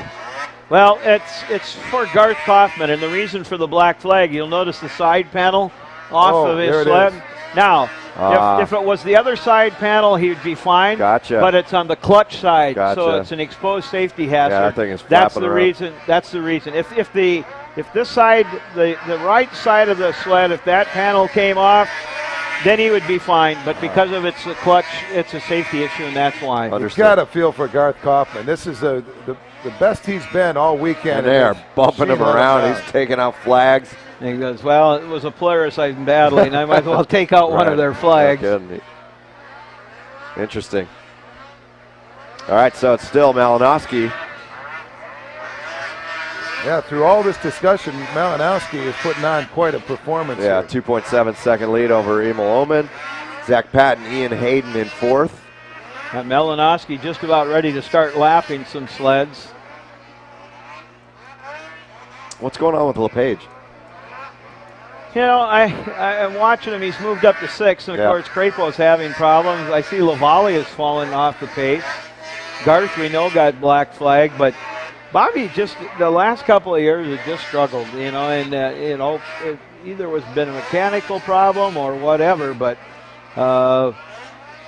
Tough break for the driver out of the Duluth area here. One of the most likable guys you could ever meet. You just can't help but root for him, and such a good local story here. You're just hoping he'd get something good had happened for him this weekend. Right. Green flag. There you see our leader over the AMSOIL finish line down in the corner. That sled right behind him. That is the. Well, doesn't black flag mean pull off? Well, yeah, it's supposed to, and I would venture a guess that Mr. Kaufman is probably going to get a visit from Jesse Strigg, our assistant race director, after this. Oh, there I think Garth did pull off. White flag out, working on the last lap as we watch Robbie up to the top side of the racetrack. Rails around, comes down that Dodge Ram area and across the AMSOIL finish line. Can you say about 4 seconds? Yeah. You look pretty solid. 4.6 to be exact. Solid it was. Emil Oman's going to come across in second. Zach Patton, Ian Hayden, Dave Allard will be your fifth place finisher. LaValle, Crapo, LePage, and Garth Kaufman.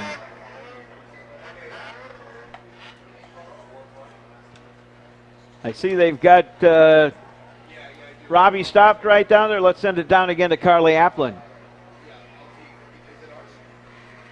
It's getting a little chaotic down here, but we're going to work it out. Obviously, Robbie Malinowski joining me. Okay, take us through it. There's a lot going on out there, obviously. You're kind of running your own race. Tell us about that. Yeah, no, for sure. It's a gnarly track. I mean, it's smaller than years in past, but I tell you what, there's a lot of sections out there that just can come out and bite you, and yeah, it's tough. You heard it from Robbie, right from the mouth. Good luck tonight. See you guys up in the booth. All right, thanks, Carly. Yeah, that's really the best way to describe it. If anybody would know, Robbie Malinowski's seen just about everything and raced on every condition and every track.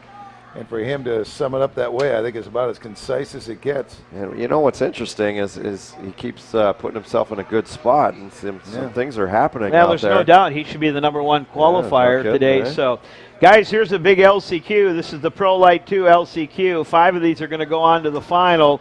The rest of them are done for the weekend. James Johnstead, Joey Sagan, Lemieux, Pat Node, Matt Pickner, Watkinson, Blanchard, Telfer, Wallenstein, Scott, and Carlson. It's kind of a who's who of Pro Lite drivers. So 5 of them move on. Boy, are they bunched up down in that corner. Yeah. Back up they go. It's Jake Scott, Johnstead, Pickner out of Owatonna on the Arctic Cat in third. Then Telfer and Leo Patnode. 5 of them move on, Mike. So Patnode is your bubble rider right now. Yes, and we're seeing quite a bit of congestion at the top. We'll see if anybody can emerge and step out and take a bit of a lead. Certainly with Johnstead, we've seen him all weekend. He's been very impressive. Jake Scott as well, Pickner. Yep, Scott's been able to move himself out front. So there comes Jake on that Loctite Mystic lubricant sled. Right behind him is James Johnstead on the 154 ride. Pickner still in third. Watkinson in fourth. And now Maxime Telfer is your bubble rider sitting in 5th place. Scott out of Port Jefferson Station, New York. Right, of course, the Polaris.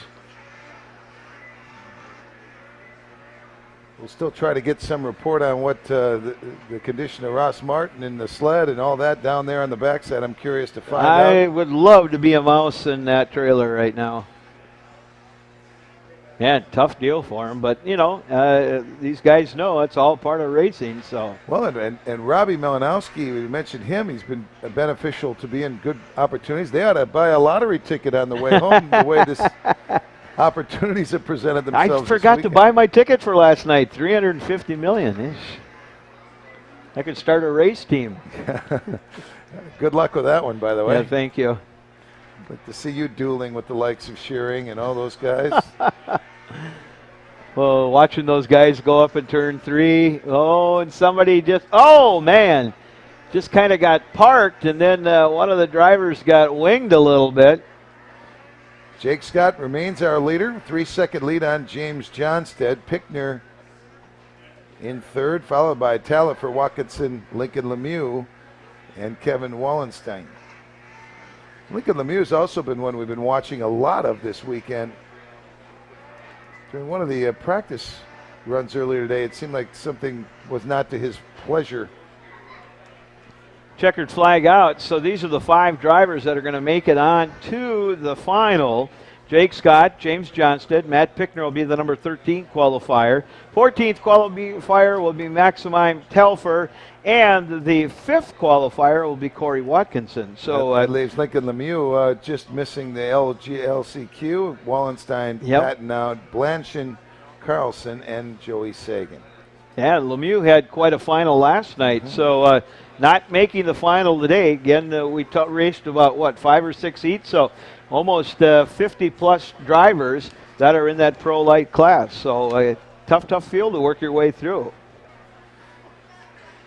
AMSOIL Championship Snocross presented by Traxxas. Of course, this is the first stop of our national tour. Of course, the Duluth Nationals presented by Bully Dog. The snow now has stopped. The cross breeze on overcast skies here in the Duluth Superior Proctor area. Record crowds on hand as we are live from Spirit Mountain in Duluth, streaming all over the World Wide Web. Numbers into the hundreds of thousands of viewers since we've been on. We appreciate that. Not only here in the United States, but Canada, Sweden, Norway, parts of Russia. Russia becoming they've been interested in snowmobiles and snowcross for quite some time, but this particular sport increasing in the country of Russia as well. Well, we've been told about a 3-minute grooming break while they're going to touch up the track. Coming up next is going to be the Pro-Am Women's Final. Then we're going to have the Pro Open, the AMSOIL Pro Open LCQ. Following that, a couple of big finals, and that kind of wrapping the day up. A lot of great racing here. It'll be exciting to watch these finals in LCQ. That's all going to be coming your way in just a couple of moments from the AMSOIL Duluth Nationals presented by Bully Dog. Right now, let's take and thank some of our great sponsors. When I was little, I wanted to grow up and help people. When I was young, I wanted to save lives. I wanted to make a difference in the world. When I was growing up, I wanted to serve my country. My name is Captain Chauncey Tarrant, Air Force physician. I'm Airman First Class Ashley Denton, Air Force firefighter. I am Lieutenant Colonel Gail Crawford, Air Force JAG. I'm Captain Cynthia Nagaris, and I'm an American Airman. Hey, snowmobilers, have I got something for you? The 2013 Arctic Cats. They slice, they even make julienne fries. I'm kidding, of course, but just look at these marvels of engineering. Wow! Buy today, and you'll get this amazing snowmobile. Plus, Fox shocks, a durable ARS front suspension, a tapered tunnel, and much, much more. So, don't delay. Act today. Get yours now. For the best deals of the season, go to arcticcat.com or see your dealer. Arctic Cat, share our passion. Take home all the excitement with Traxxas, the fastest name in radio control. Feel the power. Experience the speed. Waterproof electronics. Only Traxxas makes high-performance radio control so easy, fast, and fun. Visit Traxxas.com to find a retailer near you. Traxxas, the fastest name in radio control. Any engine, any season, at home, at the track,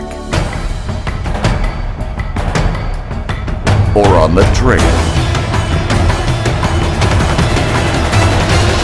AMSOIL, the first in synthetics. Long Haul Trucking, an industry leader in on-time delivery and safety. Long Haul is looking for quality drivers ready for a high-paying, stable career. Long Haul quite simply has the coolest trucks on the road, featuring the revolutionary retractable tarping system. Every load is delivered on time and damage-free. If you're a dependable driver, ready to go the extra mile for our valued customer, log on now. LongHaulTrucking.com. Long Haul Trucking, running on the power of promises kept.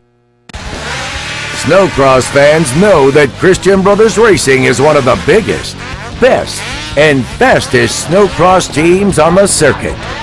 But there's another side to the Christian Brothers race team, their vending trailer near the pits. It's stocked with the latest gear, cool clothing, and much more for the total ISOC experience. Check out the Christian Brothers vending trailer.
Johnson is at 171, and then also at the number 717, Haley Potowski, Arctic Cat from Muncie, Michigan.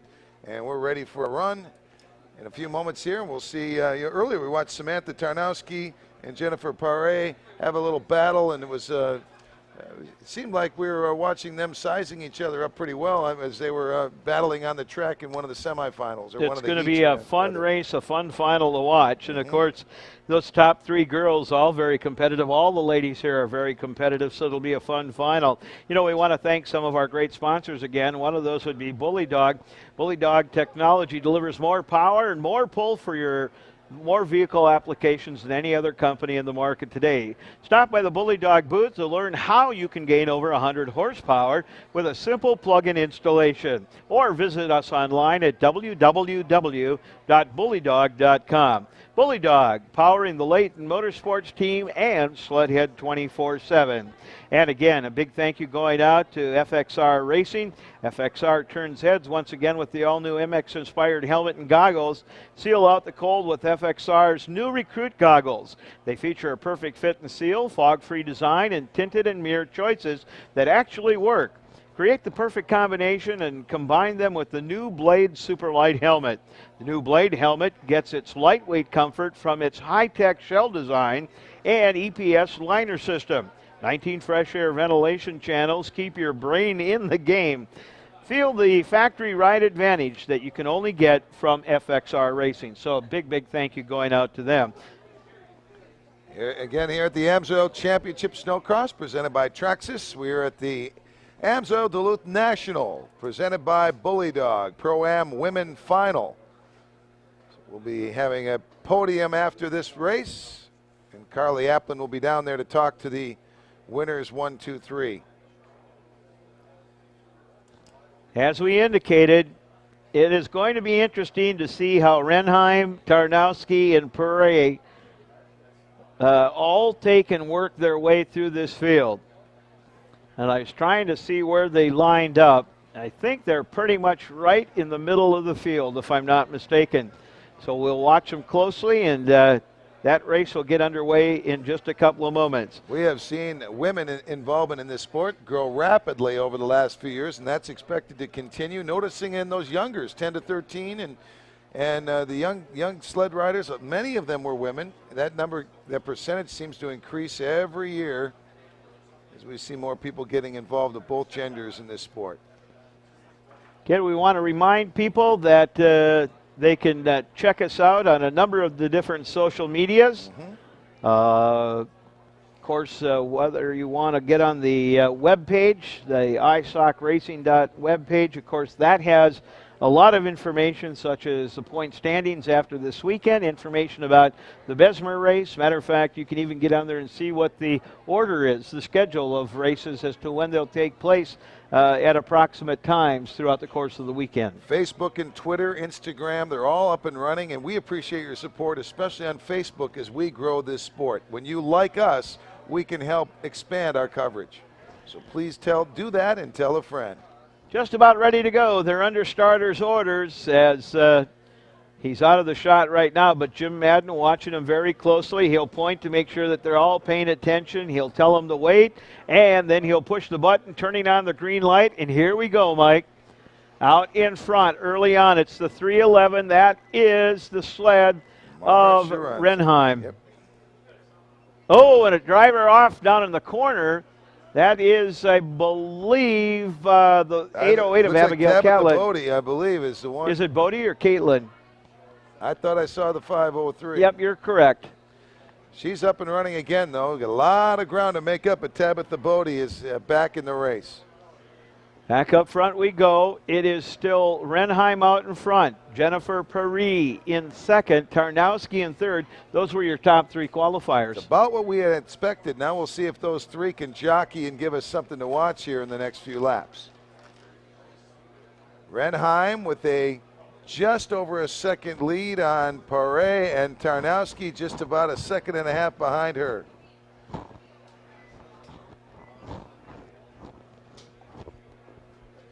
Perret starting to cut into that lead, though. She took off about 2-3 tenths of a second. As Jennifer riding hard on the Leighton Motorsports. Renheim. Polaris. Here she comes. I'm sorry. Oh, I was just going to say Renheim on the Skidoo, Paré on the Polaris, Tarnowski, Arctic Cat. 1, 2, 3. Boy, you watch people before that AMSOIL finish line, that area where Ross Martin went off, just short shoot it, and you just kind of hold your breath, hoping that nobody augers in like that again. There's your race leader going up the back part of the race track, making the turn up at the top around the FXR corner and back down in front. Jennifer Paré, of course, a part of Leighton Motorsports. She's been out. Doesn't speak a lot of English, but it's getting better all the time. She's a great representative, though, of the sport and of women in the sport of snowcross. Jennifer Paré, very pleasant person to be around, but she's down to serious business when she's on her sled. She is, and she's got her hands full right now. She had cut the lead to about a second, but over the past 2, 3, 4 laps, Marcia Renheim has been able to put another gap between the two of them of almost 3 seconds. Renheim, out of Lima, as you mentioned. Lima, Sweden. Yeah. You know, and if I remember correctly, didn't we hear that she's only going to be racing about part of the season, if I'm not mistaken? But Warnertz had signed her for a short period of time.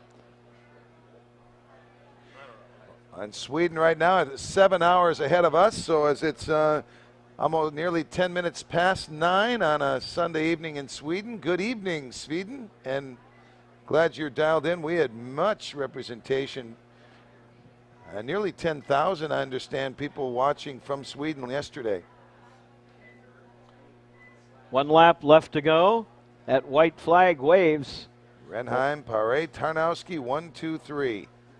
Looks like it likely, barring any kind of incident or something unusual, will turn out that way based on the spacing. Acker is in 4th, Kislowski 5th, Martel and Schmidt. And Marcia Renheim takes the win. She was the #1 qualifier, takes first place. Second place is going to go to Jennifer Paré. And third place will go to Samantha Tarnowski. Pretty much what you anticipated, and it came coming down really chalk almost. Tarnowski, of course, was seated second, Paré third, but really 1, 2, 3, just about what we anticipated in that Bully Dog Pro-Am final. Carly's got her hands full. We'll see how good first her Swedish is, and then we'll find out if she knows French. Carly Applin didn't know she was have to sign up for No, she studies didn't. when she You know, and it's so neat to see such an international field here, Mike, that we see, as we indicated, drivers from France, drivers from Sweden. We've got drivers here from Finland.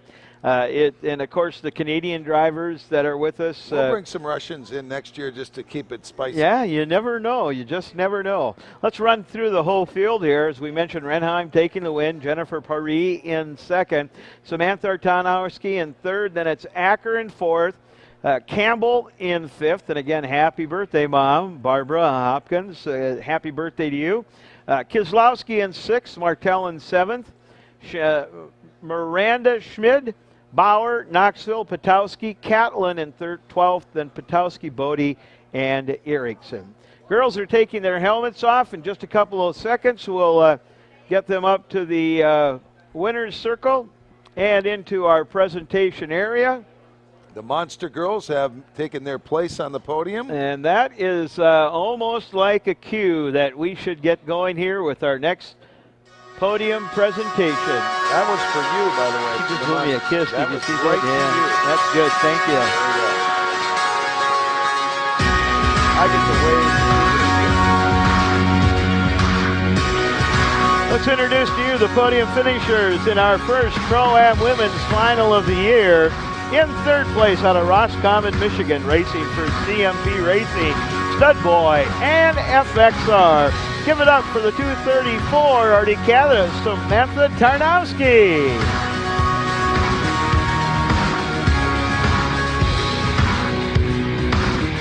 In second place, out of Quebec, Canada, racing for Leighton Motorsports, Polaris Fly and Walker Evans Shocks. On the 112 Polaris, Jennifer Paris.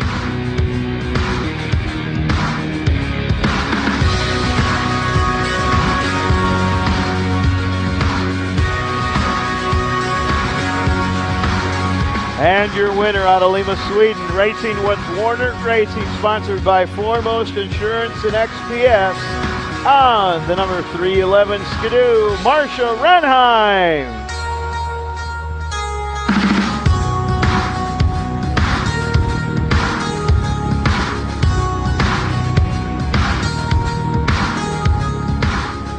Let's send it down trackside to where Miss Isaac is ready to ask some questions.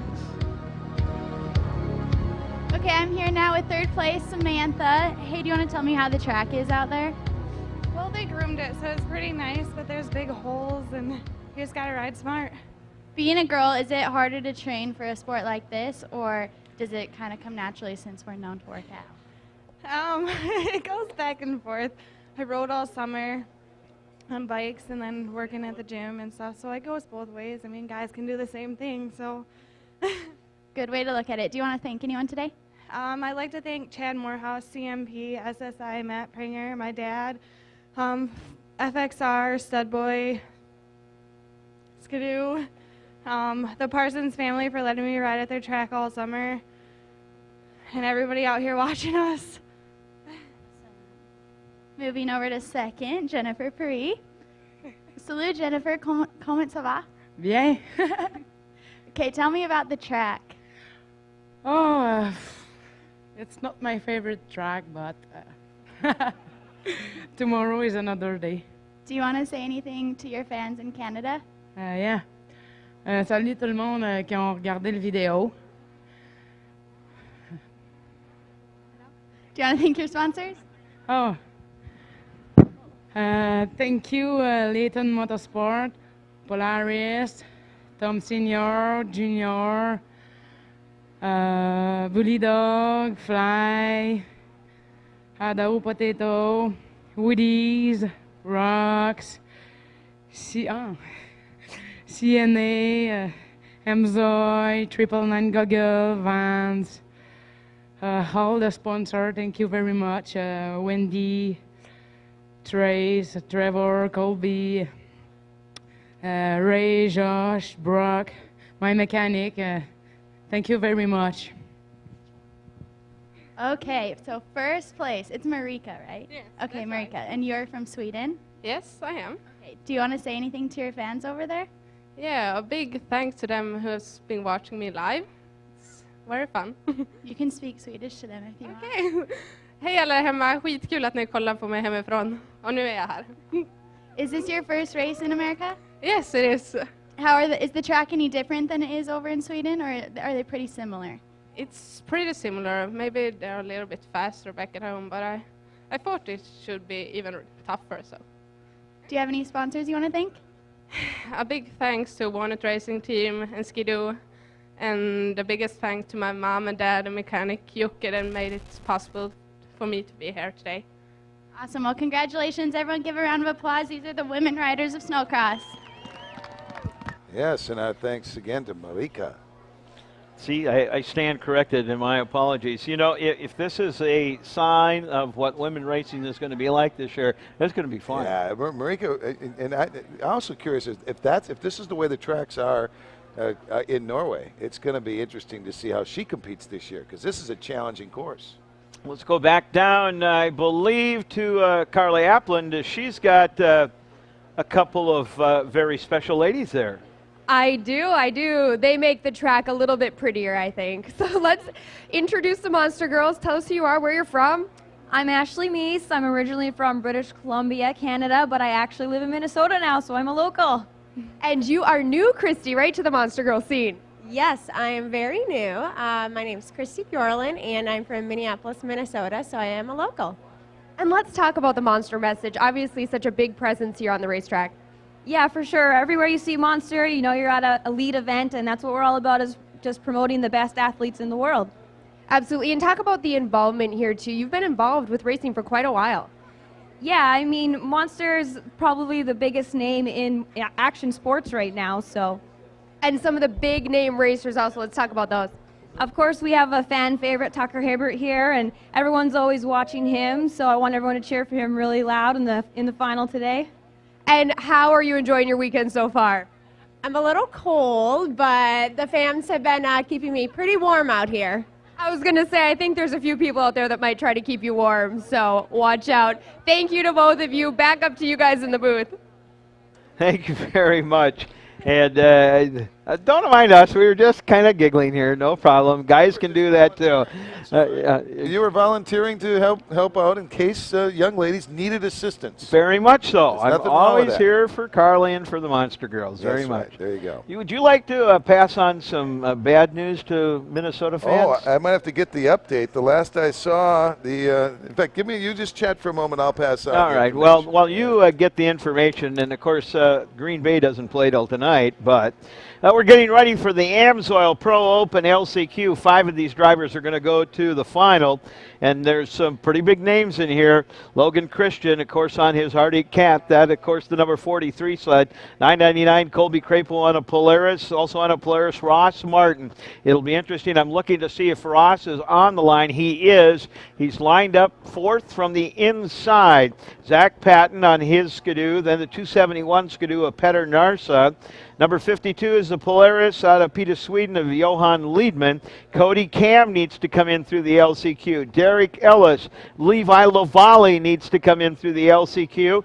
And Paul Bowerly also looking to come in through the LCQ. You wanted me to pass on the information on a particular football game going on in Chicago, I understand. I see that you're looking at the CBS Sports page, which we're going to be part of here. Yeah, that's right. Well, I will pass on that with 3:57 to go in the third quarter in Chicago. It's Minnesota 10, Chicago 28.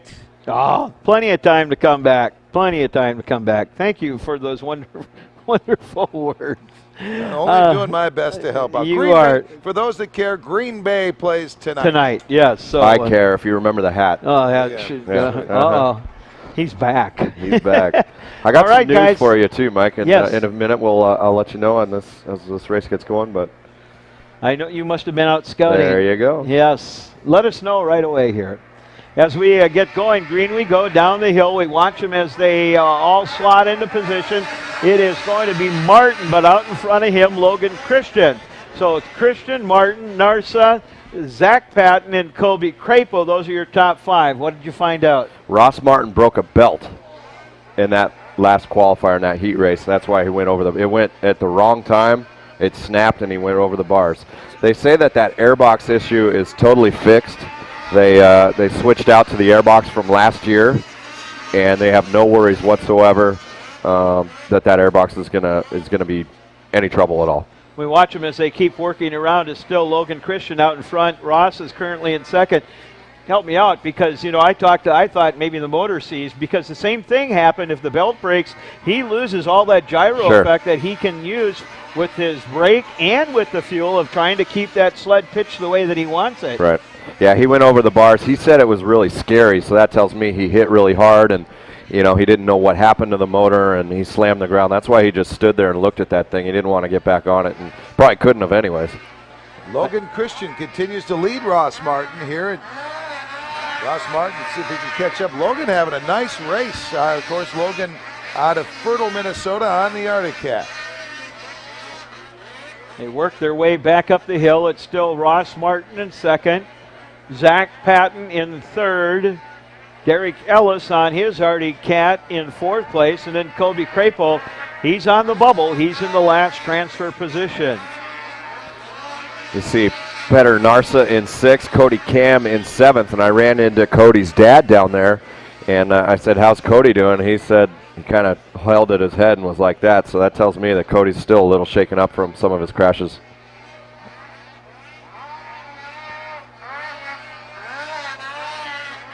Ross Martin trying to gain some ground in second on Logan Christian.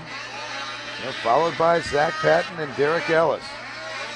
There you see that battle right there, that between Zach Patton and Derek Ellis for third and fourth position against Kobe Crapo.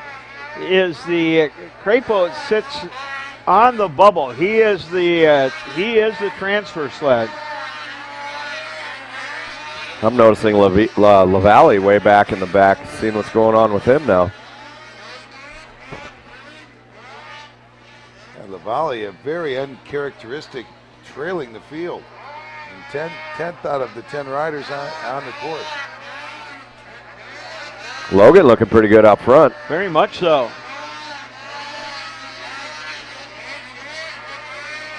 I think Ross is just going to be happy just to get out of this one and get in that final.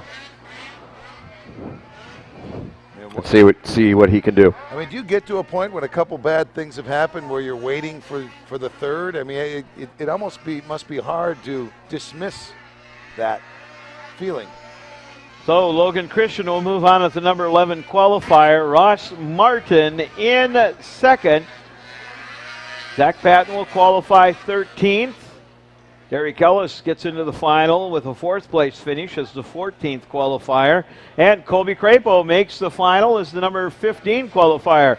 So it's Peter Narsick, Cody Cam, Paul Bowerly, Johan Liedman, and Levi LaValle. None of those guys making the final.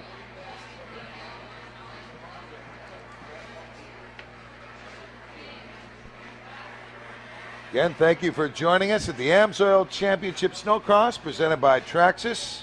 We're winding down day 3 here at the AMSOIL Duluth National presented by Bully Dog. Let's throw it down to Carly Applin. I believe she's got a driver down on the racetrack. Nope, I guess not. The guy got away from her. Can you imagine that? I would have stopped and talked to her. No kidding, huh? Yes, very much so. Well, we'll work on that. Of course, as these racers, of course, all wanting to get back up, those that are going to go into the final, they want to make sure they got their sleds ready to go. From what we hear, the girls are ready to throw out some free things, which we usually do at all the races, the Monster Energy girls. You guys need to make noise if you want these girls to throw the swag out to you as they continue to work their way down in front. While they do that, we again want to welcome you to the AMSOIL Duluth Nationals presented by Bully Dog, the 21st annual race here in Duluth at the Spirit Mountain. It's all part of the AMSOIL Championship Snocross presented by Traxxas, and I know that they've been running the Traxxas machines and RCs behind us most of the afternoon. Little grooming going on the track coming up. We got 2 races left to go. One would be the Pro Lite Final. The other, the AMSOIL Pro Open Final to conclude round 2 of the AMSOIL Championship Snocross presented by Traxxas. We've got a number of great sponsors that are all part of ISOC Racing and this AMSOIL Championship Snocross presented by Traxxas. Let's take and thank some of those sponsors right now. Take home all the excitement with Traxxas, the fastest name in radio control. Feel the power. Experience the speed. Waterproof electronics. Only Traxxas makes high-performance radio control so easy, fast, and fun. Visit Traxxas.com to find a retailer near you. Traxxas, the fastest name in radio control.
Summit is born from the mountain.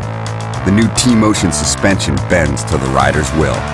The new Flex Edge track shapes to the landscape. And the E-Tech 800R Rotax engine is pure power. In short, we've made the most specialized mountain sled ever built. The 2013 Ski-Doo Summit.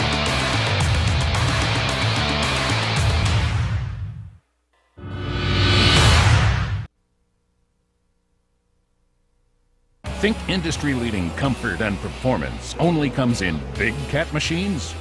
Think again. The all-new C-Series skid steer and multi-terrain loaders from Caterpillar. Buy or rent the C-Series at your Cat dealer. Lead the way in comfort and performance. C-Series, Cat tough in a compact size.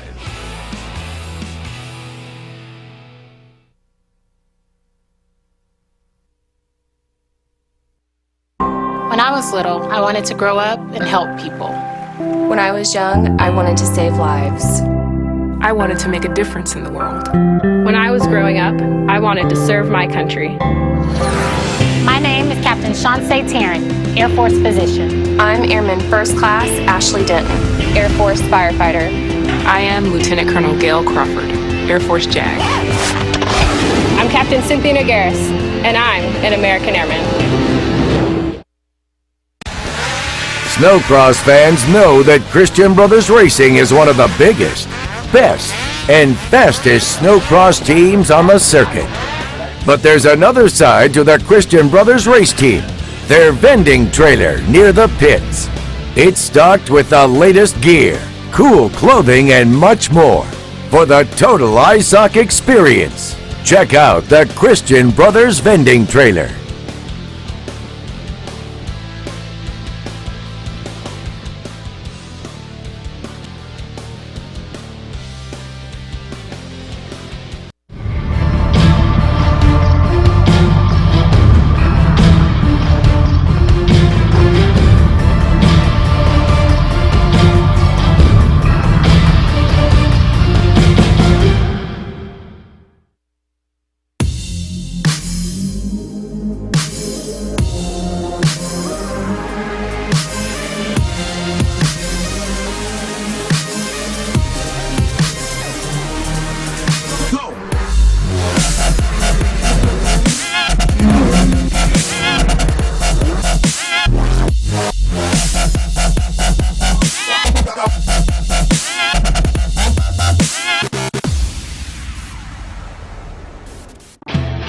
Home all the excitement with Traxxas, the fastest name in radio control.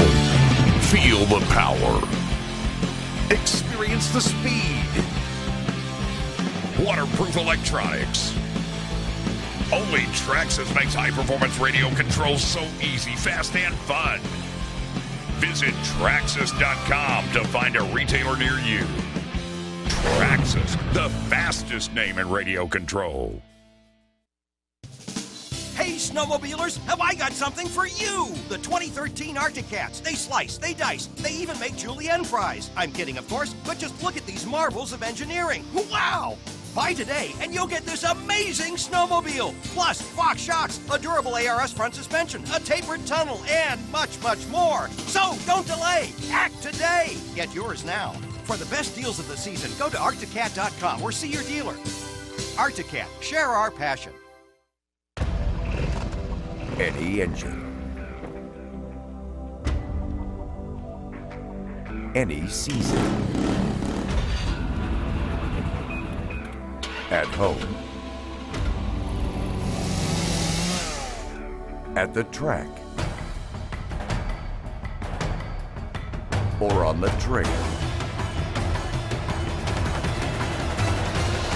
AMSOIL, the first in synthetics. Long Haul Trucking, an industry leader in on-time delivery and safety. Long Haul is looking for quality drivers ready for a high-paying, stable career. Long Haul quite simply has the coolest trucks on the road, featuring the revolutionary retractable tarping system. Every load is delivered on time and damage-free. If you're a dependable driver, ready to go the extra mile for our valued customer, log on now. LongHaulTrucking.com. Long Haul Trucking, running on the power of of promises kept.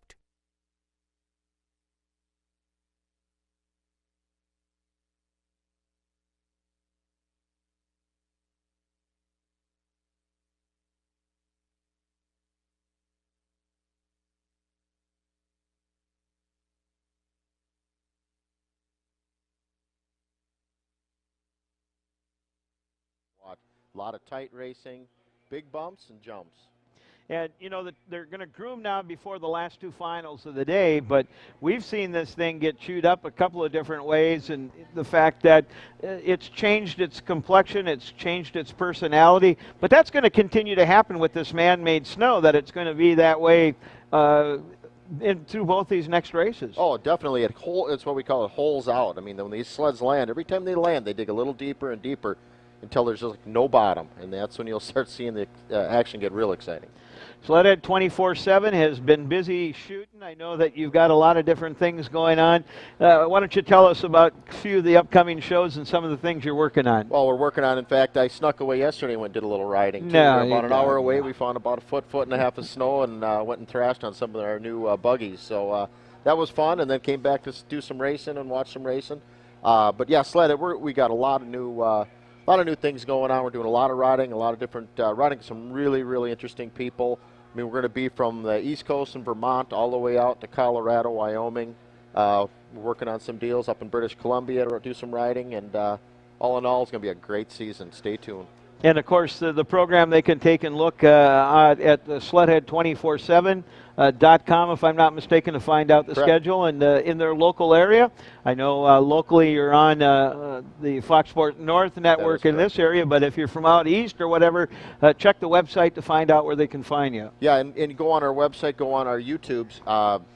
They're on the all the time are on there, all the full episodes.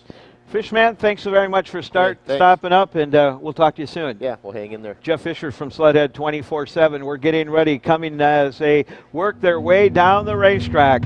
These are the drivers that are competing in the Pro Lite Final. Let's line them up for you right now. They are making a recon lap as they go around. We'll line them up. Your number one qualifier out of Val-d'Or, Quebec, Canada, on the Jimmy John's Gourmet Sandwich Skidoo, sponsored by Lucas Oil and Scott. Out of Val-d'Or, Quebec, Canada, Renard Alexander. The number two qualifier is Dylan Hall on a Skidoo out of Ontario, racing for Royal Distributing and FXR. On the Polaris Industries Fly Bully Dog sled, it's the number 857 sled out of Colby, Wisconsin. It's the Polaris of Andy Leaders. The number 4 qualifier is a Polaris. He's, of course, racing for Polaris Southside, Dual Sweden, and also Fly Racing. That's Nice Kullstrom. The 115 sled is a Skidoo out of Cochrane, Ontario, sponsored by Royal Distributing, J&R Hall Transport, and Stud Boy. In the number 6 qualifier is a Skidoo out of Windham, Minnesota, racing for Warnet Racing, sponsored by NSK, Foremost Insurance, Skidoo, and XPS. It's Travis Muller. The number 7 qualifier on a Polaris out of Otsego, New York, is the sled of Corn Todd. 259 from Team Bowerly Racing, sponsored by Digital Ink Design and Graphics, also by EVS and Rocks, John Stenberg. The number 9 qualifier is Skidoo out of Chippewa Falls, Wisconsin, sponsored by Bowerly Racing. Buzzier Concrete and also Fly Racing, it's Chase Rosemeyer. And your last driver in the front row out of Polaris, the number 722, sponsored by Motorhouse, Sport Tech, and Artiva, Marcus Johansson. We go to the back row, the number 11 qualifier on a Polaris out of Jefferson, New York. It's Mystic Lubricants Loctites, Jake Scott. The number 12 qualifier is the 154 Polaris out of Beltrami, Minnesota, racing for DuPont, Jack Link's Beef Jerky, and AMSOIL. His name, James Johnstead. The number 13 qualifier out of Owatonna on an Artie Cat, racing for Tratto Incorporated. Artie Cat, Woody's and Castle X, Matt Pickner. The number 14 qualifier is the Skidoo out of Laval, West Quebec, Canada, sponsored by Go Fast and AMSOIL, Maximine Telfer. And your number 15 qualifier as they get ready in the top part of the racetrack is, of course, the Skidoo out of Port Carling, Ontario. That is the Jimmy John's Gourmet Sandwich Skidoo, sponsored by Lucas Oil and Scott. That is the machine of Corey Watkinson. That's our field, gentlemen. It should be a great race. Yeah, I'm going to keep an eye on, well, obviously Alexander with the top qualifying spot. Keep an eye on Jonas. He won last night. Kallstrom's in there. Leaders has been great all weekend. Yeah, Leaders has been a fun story to watch because he's been, as I've been saying, relevant in just about every race. Absolutely. If not winning, he's been a part of what we've been talking about near the front of the pack. Drivers are getting ready in just a couple of moments. They'll be under starters' orders. 18 laps. 18 laps these guys will be making around this racetrack. As we heard Jeff Fisher just say, this track is going to change every circuit because of the complexity and the composition of the snow. Yeah, it's been slowly deteriorating, throughout the day. The last 2 days have been pretty good.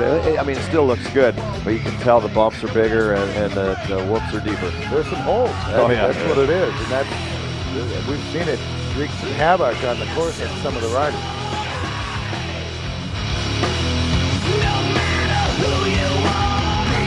Well, they're under starters' orders. Jimbo says start them up. Jim Madden, the official starter for ISOC Racing. He will get their attention, and we will be racing here in just a couple of moments. 15 drivers. Pro Lite, this is the second round for them, of course, as we look at how they finished yesterday. Some great racing, and we've seen the win yesterday go to Dave Jonas. Second place went to Jake Scott, and Andy Leaders took third. Jonas qualified fifth today. Let's see what happens. We're just about ready to go green. Ooh, a little jump in, and Jonas was one of those guys in the middle that tried to sneak out.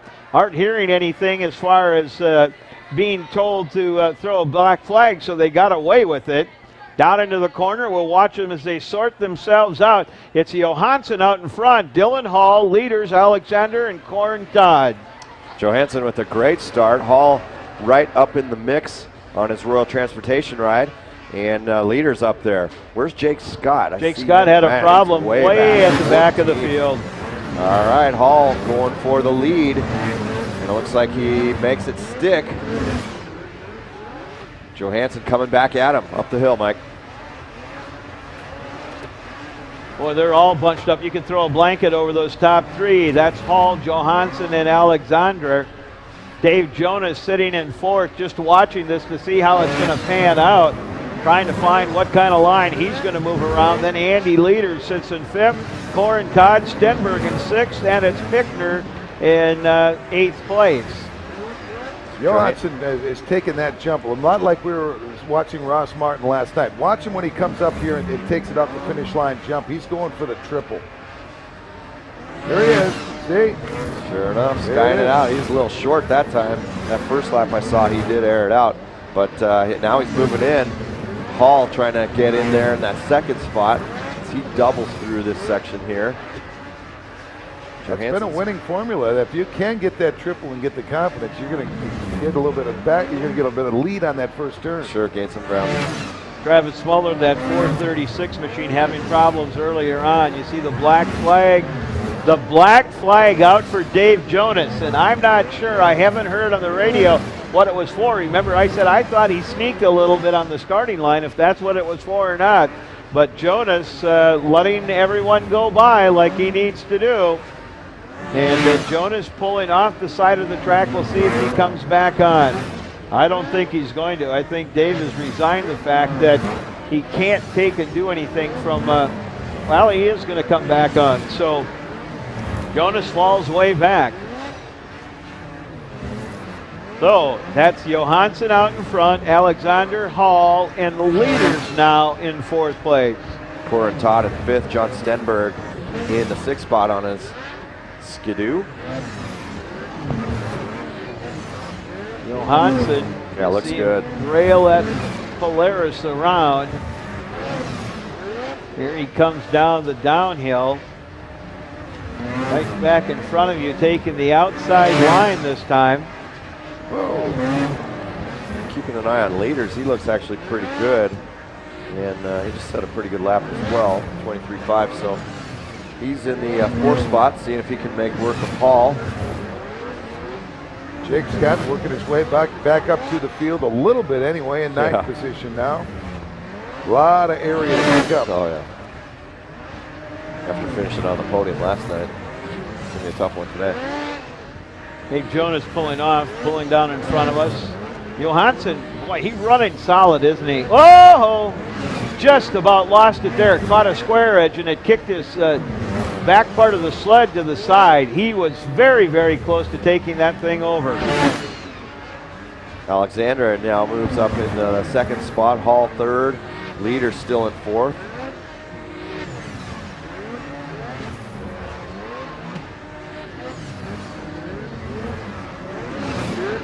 Looking for something to happen here somewhere.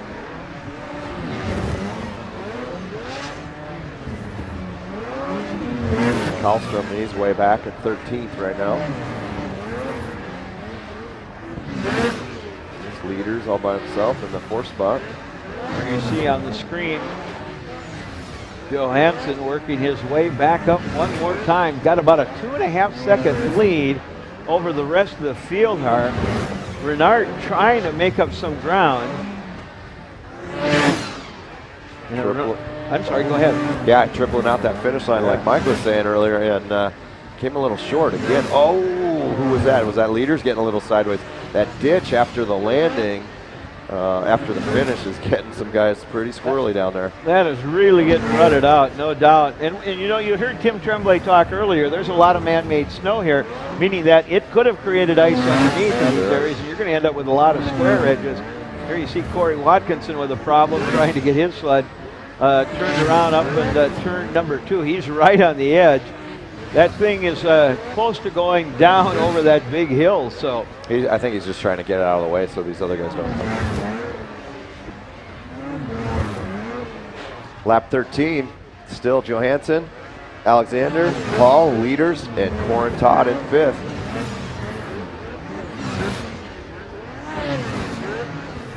Johansson saw that yellow flag and held off on going for the triple the last jump.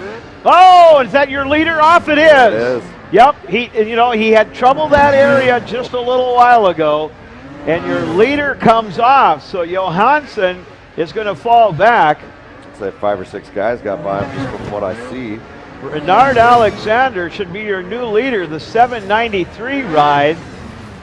Boy, and Johansson just falling down. Comes across in 6th. Yep, 6th place. Now keep an eye on Dylan Hall and Andy Leaders, who are 2 and 3 behind Alexander, with still a little bit of race to go. 3 laps to go. Yep, Hall just making his way. That's that black Skidoo with their fluorescent yellow lights. That 421, that's your 2nd place sled. Leader's not that far behind him, like about a 1/10 of a second. Right, he's there, and he likes this uphill. He does quite well on that uphill section. But those bumps getting pretty deep. I think some of these guys backing off a hair. Well, you see him ducking down not to take that roost. Oh, he got a big roost up on the top. They all are in that corner too. Oh. Everybody is. Leaders just got a sandwich. Back down they go. White, 2 laps left to go, rather. Be interesting to see if Andy can make up some ground. Meanwhile, Renard's just got to hope that he can take and run a couple of clean circuits here, and this win is going to be his. Yeah, he's got 3-second lead over Hall, who is crossing the finish line. Of course, now. Johansson had a pretty decent lead too with yeah, good point. Still in 5th, 6th. White flag, checkered flag will be coming out here very shortly for Renard Alexander. Johansson's dropped that down to 8th now.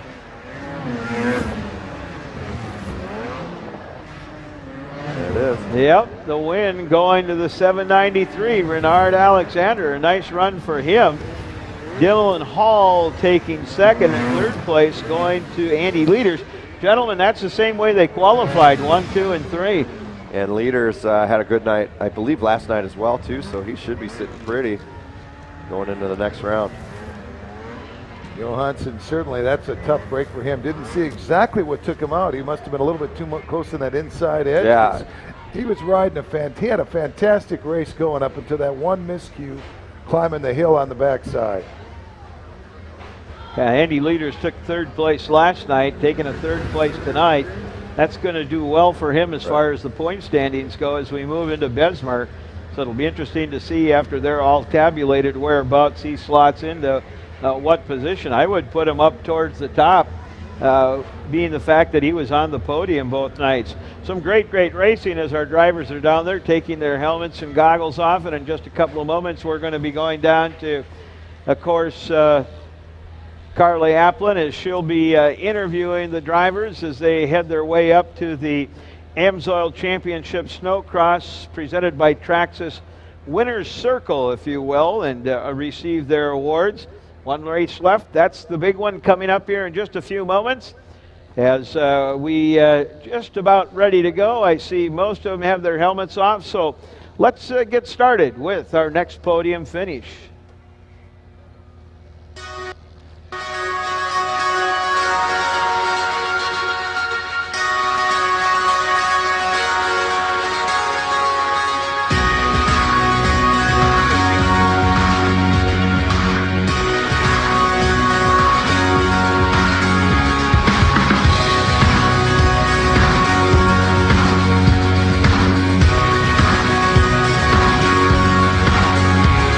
Well, let's present the podium finishers here in Pro Light, round number 2 here at the AMSOIL Duluth Nationals, presented by Bully Dog. In third place, out of Colby, Wisconsin, racing for Polaris Industries, Fly Bully Dog at Walker Evans Racing. His name, Andy Leaders.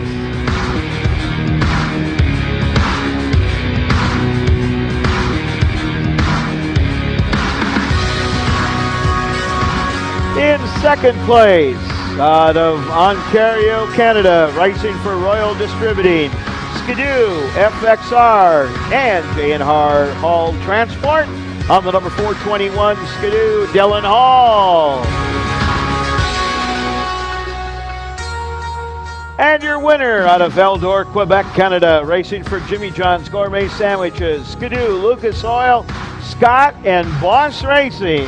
On the number 793 Skidoo, Renard Alexandra.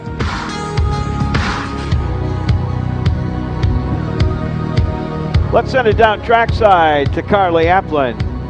Thanks, guys. Okay, Andy, taking a podium 2 nights. Tell us how that feels.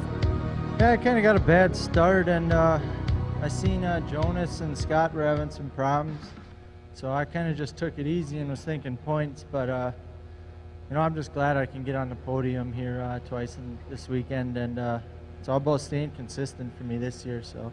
Absolutely, and how do you do that kind of as we move forward to these next few weekends? You know, just keep doing what I'm doing, work hard during the week. You know, I got a great crew, and you know, they give me great stuff. All of our sponsors, you know, we got a lot working for us, so I mean, I got the easy part, I guess. I just got to ride it, so. Okay, and who would you like to thank? I got to thank the whole Layton Motorsports team, Polaris Racing, Vans, Fly, 999 Goggles, Vans Boots, CNA Skis, Woodies, you know, WPS, my whole family, Paul, Brian, Hayden, everybody that helps me, thanks. Absolutely, good job out there. Okay, Dylan, let's talk about the track out there, because I know it was giving some people some problems. You know, it's been a tough one out there. Take us through that. Yeah, I got off to a great start. My mechanic Sean and Wayne, they've been working on clutching all weekend, and I got a good start. I was in second, I think, coming in the bottom corner, and I seen the big triple on the finish line on the sight lap there, so I just said we gotta go for it. So. Absolutely, and who would you like to thank tonight? I gotta give a huge thanks to my mom and dad, mechanic Sean, Wayne, teammate Dave, our whole team, Royal Distributing, Hall Racing, Skidoo, FXR. Everyone who's helped out, Fox. I mean, we couldn't do it without them. Absolutely, congratulations. Okay, let's talk about the big win, okay? How was it out there? The track was pretty hard. At the beginning, there was no line because they just fixed the track. So I kind of set my pace and wait for people to make mistake and try to ride hard towards the end. So it worked out pretty well for me. Absolutely, and you were talking about, you know, waiting for people to make mistakes out there, and so when you saw your opportunity, you take us through that. I just felt good and going fast, still going fast. I knew I had an opportunity, so I just went for it and won the race. And doing that this first weekend here in Duluth, how does that feel?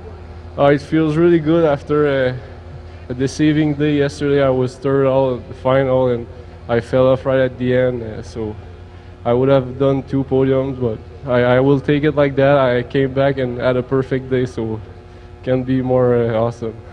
Absolutely. Okay, congratulations to all of you. Let's hear it for him one more time, everyone. Back up to you guys in the booth. Thanks, Carly. Some great questions. And, of course, interesting to hear some of the comments from these racers.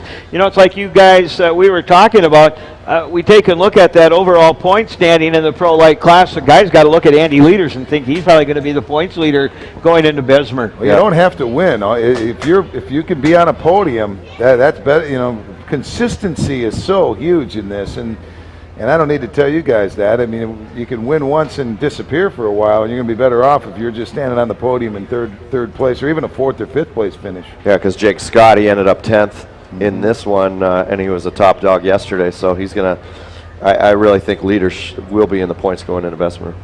Yeah, it'll be fun to take and see those points as they take and work out. Well, you know what? We've got one race left to go, and that is, of course, going to be the AMSOIL Pro Open Final here, round 2. It's going to be an exciting race. Robbie Malinowski qualifies number 1. Justin Broberg, Darren Mees, just the top 3. Interesting that Ross Martin has to come through the LCQ, will be in the back row. It's going to be a fun race to watch. Oh, I can't wait. Yeah, I mean, think about that. Ross Martin, who probably has led more than any one racer this whole weekend. I mean, he's been in front more often than any other particular person on any sled, but a couple of bad breaks. Now, how can he respond?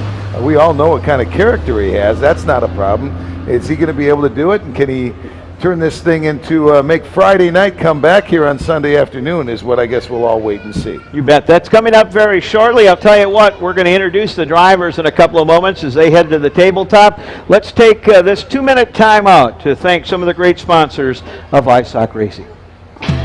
Take home all the excitement with Traxxas, the fastest name in radio control. Feel the power. Experience the speed. Waterproof electronics. Only Traxxas makes high-performance radio control so easy, fast, and fun. Visit Traxxas.com to find a retailer near you. Traxxas, the fastest name in radio control. Any engine. Any season. At home. At the track. Or on the trail. AMSOIL, the first in synthetics.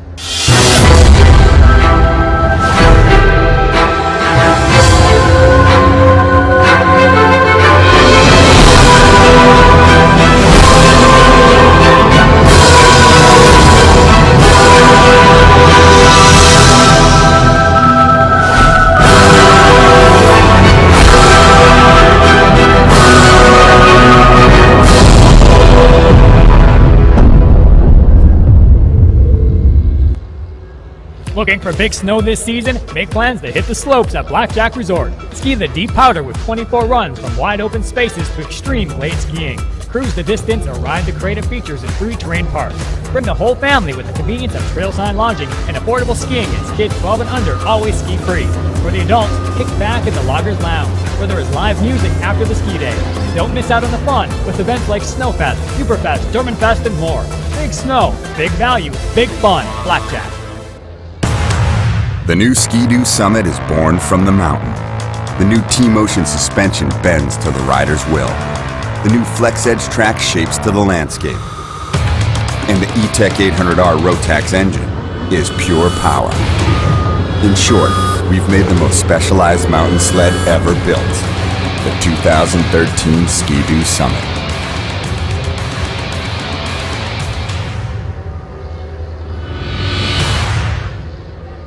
When I was little, I wanted to grow up and help people. When I was young, I wanted to save lives. I wanted to make a difference in the world. When I was growing up, I wanted to serve my country. My name is Captain Shawnse Tarrant, Air Force physician. I'm Airman First Class Ashley Denton, Air Force firefighter. I am Lieutenant Colonel Gail Crawford, Air Force JAG. I'm Captain Cynthia Nogueras, and I'm an American Airman.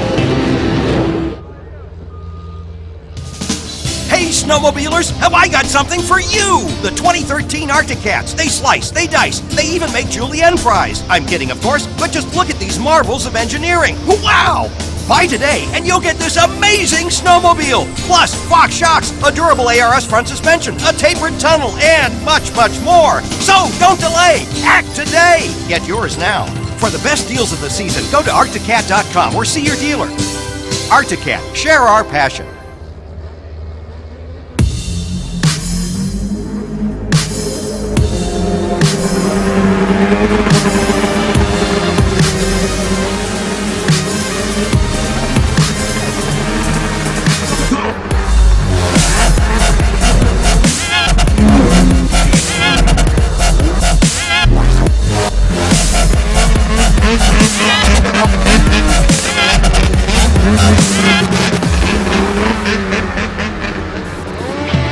Take home all the excitement with Traxxas, the fastest name in radio control. Feel the power. Experience the speed. Waterproof electronics. Only Traxxas makes high-performance radio control so easy, fast, and fun. Visit Traxxas.com to find a retailer near you. Traxxas, the fastest name in radio control.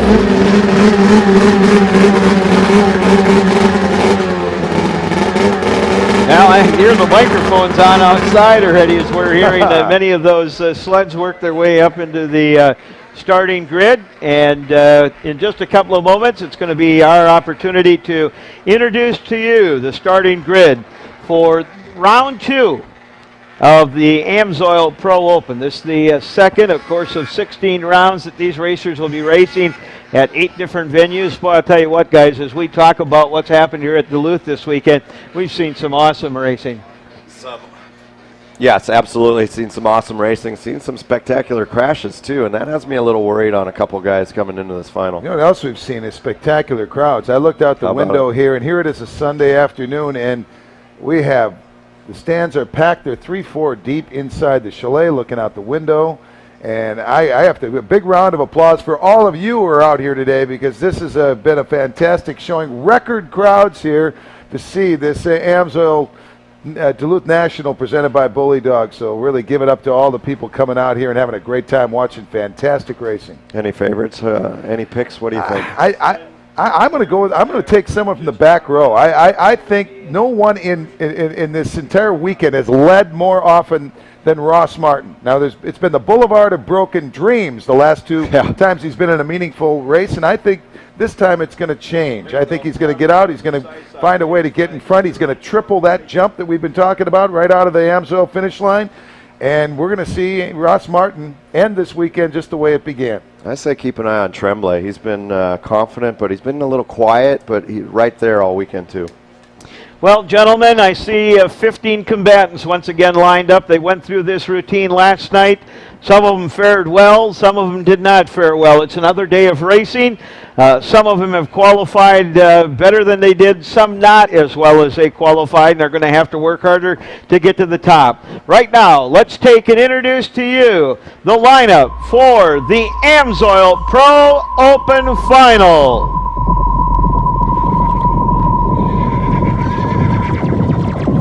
Your number 15 qualifier, starting in the back row, is on the number 999 Polaris out of St. Anthony, Idaho. Racing for Layton Motorsports, Polaris flying Walker Evans shocks. Give it up for Kobe Kripo.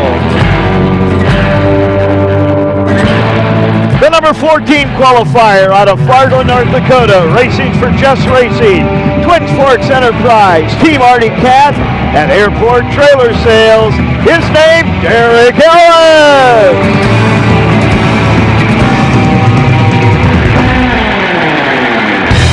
The number 13 qualifier out of Raveneva, Michigan, racing for Stud Boy, Skidoo, Goodwin Performance, and Fox Racing Shocks.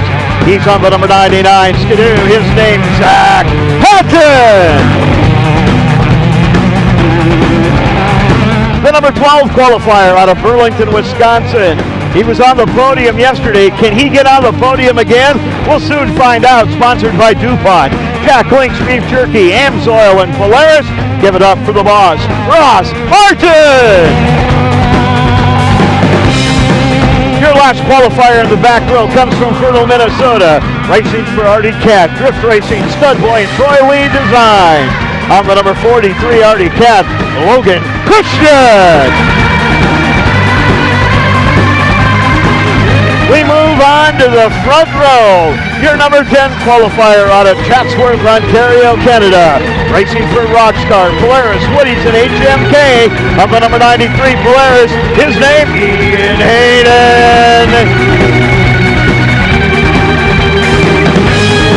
The number 9 qualifier, also on the podium last night, has to come from the 9th qualifying position. Out of Quebec, Canada, racing for AMSOIL, the U.S. Air Force, and Rockstar Energy Drink, the number 11 Skidoo, his name, Tim Tremblay. The number 8 qualifier out of Sweden, racing for Warner Racing, Foremost Insurance, and XPS. On the number 311 Skidoo, his name, Adam Renheim.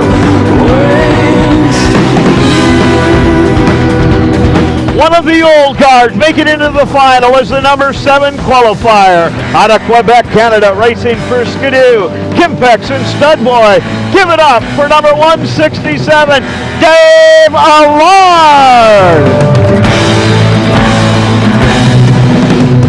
Your number 6 qualifier took 5th last night on an Artie Cat out of Nisswa, Minnesota. Racing for Artie Cat, Speedworks, Camoplast, and Bot Shot. On the number 62 Artie Cat, Cody Thompson. Your top 5 qualifiers on a Skidoo out of Piteå, Sweden. Racing for XPS, Skidoo, Warner Racing, and Foremost Insurance. On the number 27 Skidoo, Emil Oman. The time has come to make things. The number 4 qualifier out of Pelican Rapids, Minnesota, racing for Monster Energy, Artie Cat, sponsored by Ram Trucks and Castle X Racewear. On the number 68 Artie Cat, they call him T-Train. His name, Tucker Hibbert. The number 3 qualifier out of Stanfield, Minnesota, racing for AMSOIL, the U.S. Air Force, Rockstar Energy Drinks. Out of Shearing Speed Sports on the number 9 Skidoo, Darren Meade. The number 2 qualifier out of Waukesha, Wisconsin, racing for Polaris, Pertec, FXR, and Ergodyne. On the 168 Polaris, his name, Justin Broberg.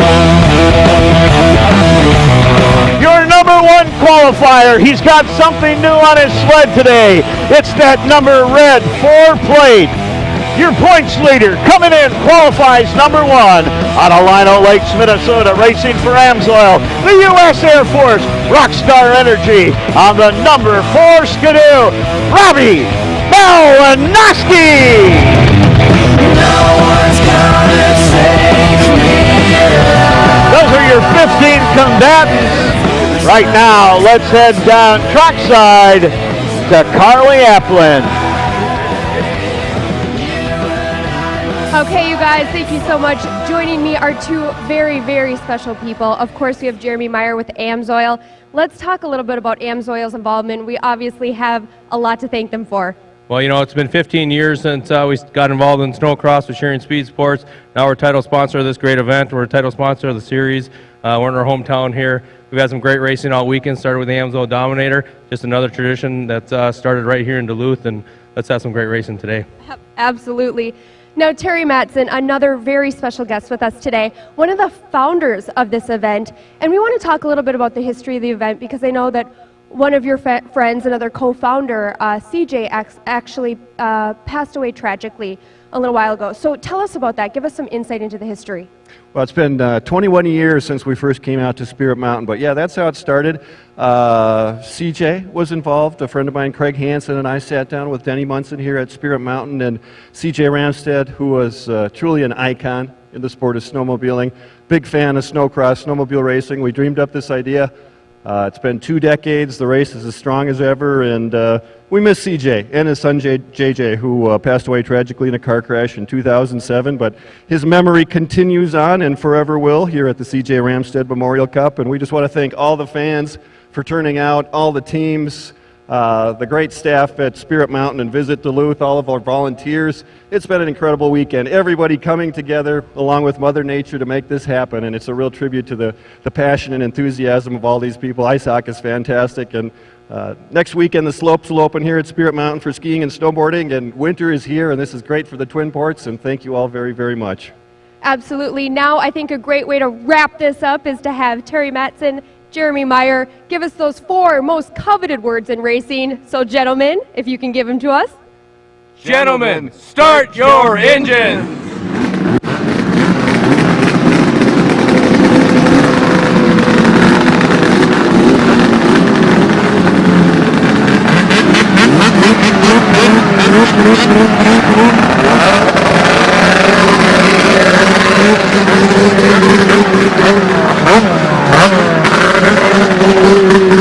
I don't know about you guys, but I love that sound. It's a good sound. It is a good sound. A long time waiting for that to hear in the championship. 15 guys getting ready to hit this racetrack for 24 laps. Coming up next, it is the AMSOIL Pro Open Final. Get ready, Snocross fans. Get up on your feet and cheer. The world's greatest snowcross racers are green to go. Ready to grab a handful of throttle and battle for the whole shot. The AMSOIL Championship Snowcross Pro Open class is on the line. The fastest pro riders on the planet and the maxed out mod sleds are fired up and ready to roar.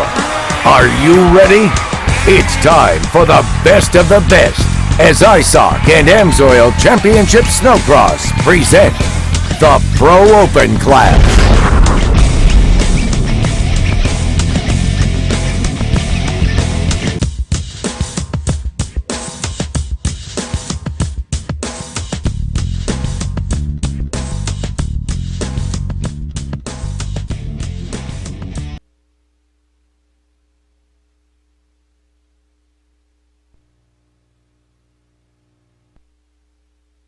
Of the track, how it's changed in that, but there are certain parts of the track that have stayed the same all weekend long. I'll tell you what, the guys over in the video department have gone above and beyond to give us really a 3D look at this racetrack. Let's take a look at that right now.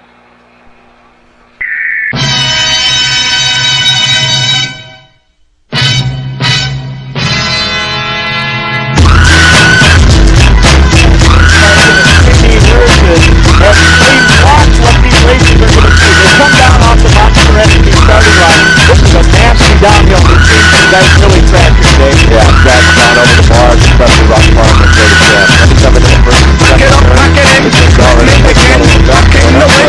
While they're going back up to the top part of the racetrack as they go for that FXR turn, then down the ram area of the racetrack across the AMSOIL finish line, and that's a circuit, a fast circuit around this racetrack. That's about how fast these drivers are going to be going too. Yeah, and the key to it is to keep control. I think that we found out, if you talk to anybody who's been on there, maybe why Robbie Malinowski had the success he had.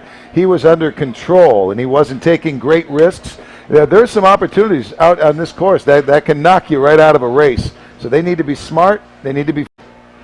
Our girls throwing out some more swag as they do that.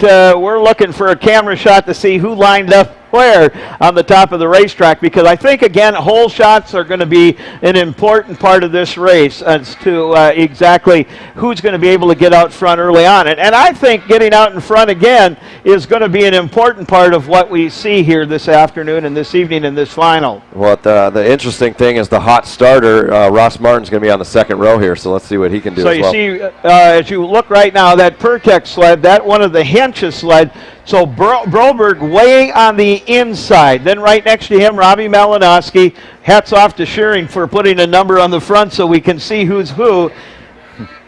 Then next to him is, of course, Tremblay. Then you see Hibbert. Couple of more skidoos as they work their way through. I believe that's Cody Thompson right there, the number 62 machine. As you see all of these guys that have lined up right in the middle of the 311, that's the number 8 qualifier, Renheim. It'll be interesting to see how he can do. We had rumors that he was just flying up at QMP earlier this week while they were testing. It'll be interesting to see how they do here. Jackets coming off, the drivers taking off their warm-up coats, the mechanics giving the throttle that last few bursts to make sure that the plugs are clean, the cylinders are ready to go, the pipes are heated up. We're going to be going green here very, very shortly. They're told, everybody back away, guys. Jim Madden says it's time to go racing. Well, tighten your seatbelts, ladies and gentlemen. It's just about race time. Last race of the weekend at the AMSOIL Duluth Nationals presented by Bully Dog. The AMSOIL Pro Open Final is ready to go green. We've got 24 laps of racing. Last night it was Malinowski, Martin, and Tremblay. Who's your picks tonight? Make them now because we're ready to go green. Starters orders. You see them all in their position, trying to get those sleds to dig in on a very sugary base, and we're green. The Stud Boy Hole Shot Award again going to be awarded. We'll know who that is very shortly. Out in front, is that my man, number 4? Malinowski. It is. Robbie Malinowski works out front early on. His teammate right behind him. Then it's Broberg that slots in the 3rd, and Hibbert, or that's Tremblay, in 4th. Hibbert back in 6th place. Yeah, he's got some work cut out for him. Where's Martin at? He's still back there. Martin moving up into 11th position. He's got his hands full. He's going to need to carefully move through this traffic, and he's already gotten by a couple of sleds. But let's go back up front, and look at that. Teammate's going to go bar to bar in the corner. Oh, let's swap a little paint. Hello. Could that be one of those Steve Shearing timeouts he talked about? And that's the number 9 of Meese getting a little sideways coming before the finish here, and Broberg's still hanging in 3rd. What a great race between two teammates. Down in the corner, we watched Someone got loose here in the turn, and that is, who was that? Was that Broberg possibly? It could have possibly been. I'm watching the monitor here as we go back up. It is still going to be Malinowski out front. That is a great battle as Malinowski doing battle with his knee mate, Darren Meese, and now Tremblay up front. All 3. It's all an AMSOIL U.S. Air Force top 3. Watch Martin. He's in the 7th position, and he's moving up. I know you've been keeping an eye on him, Mike. He's been kind of crafty out there and found some pretty good lines to get by some people. And watch when he goes for the triple. I think that's going to be the difference. We've seen it thus far this weekend. The problem is when he's in the traffic, he can't always triple it every lap, so that might actually hurt him. That's true. Yellow out down in the corner. That is one of the, where is that flag? Is that on the top side? Of the hill. One of the Arctic Cats having a problem, and it's Cody Thompson. Oh, boy. Yeah, Thompson, they're trying to get his sled off the racetrack so they can race in that portion.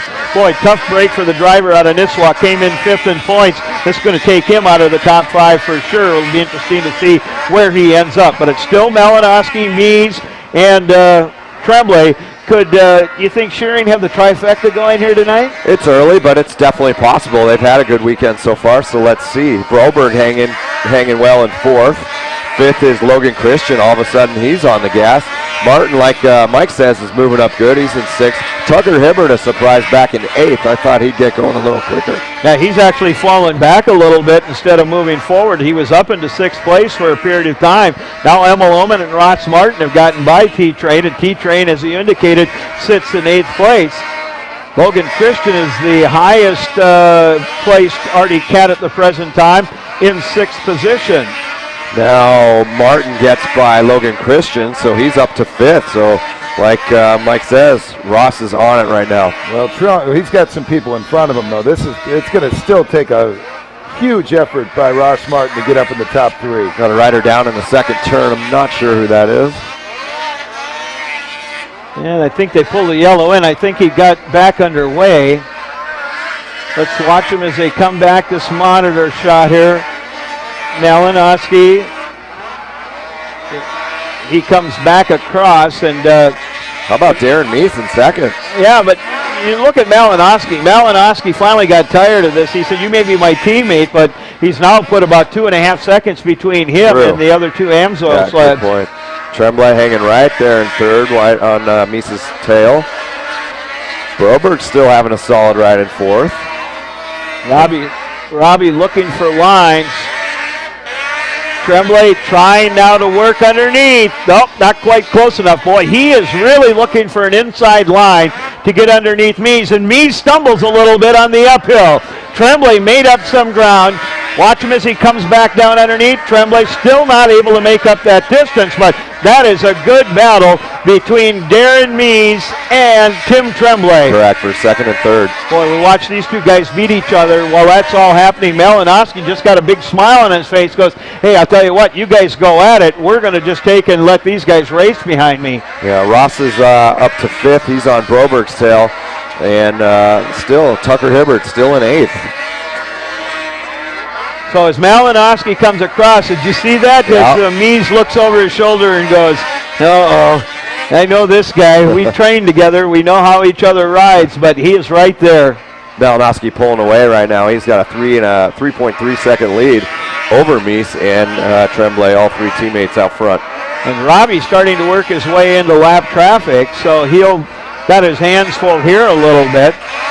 Let's run through the entire order. Malinowski, your leader, then Mies, Tremblay, Justin Broberg, Ross Martin, Logan Christian in sixth, and it's Ullman Hibbert in eighth, Ian Hayden, Allard, Ellis, Zach Patton, Crapo in 13th, Renheim, and Cody Thompson, who is off the track. Yeah. That Malinowski lead now at nearly 4 seconds. So it's almost, and if it was anybody but him, with all the experience, he knows what to do and what not to do. It's tough to pick anybody getting up in overtaking Robbie Malinowski right now. And Malinowski's got the fastest lap out here, that second lapper on this racetrack at 21:122. Kind of keeping an eye on Ross's lap times.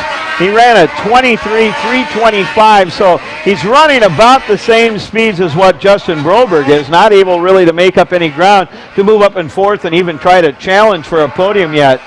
Ross just got, Tucker just got into, I believe that was a lapper, but they had some bumping issues down in that corner there, but Tucker's still in eighth. There you see Martin on your screen right now as he just comes across the AMSOIL finish line, as he will work his way back down in the corner and try to, again, make up some ground as they go through the back part of the racetrack. Broberg's pulling slightly away from him here, though. Boy, and Logan Christian making a run as he took a hard charge at Ross Martin. There's Martin. That's Tucker, too. Tucker has worked his way back up. Yeah, now he's moving. He's up to sixth. Now we're going to have a battle between Martin and Hibbert. So Tremblay has been able to get around Derek Mies within the last couple of laps.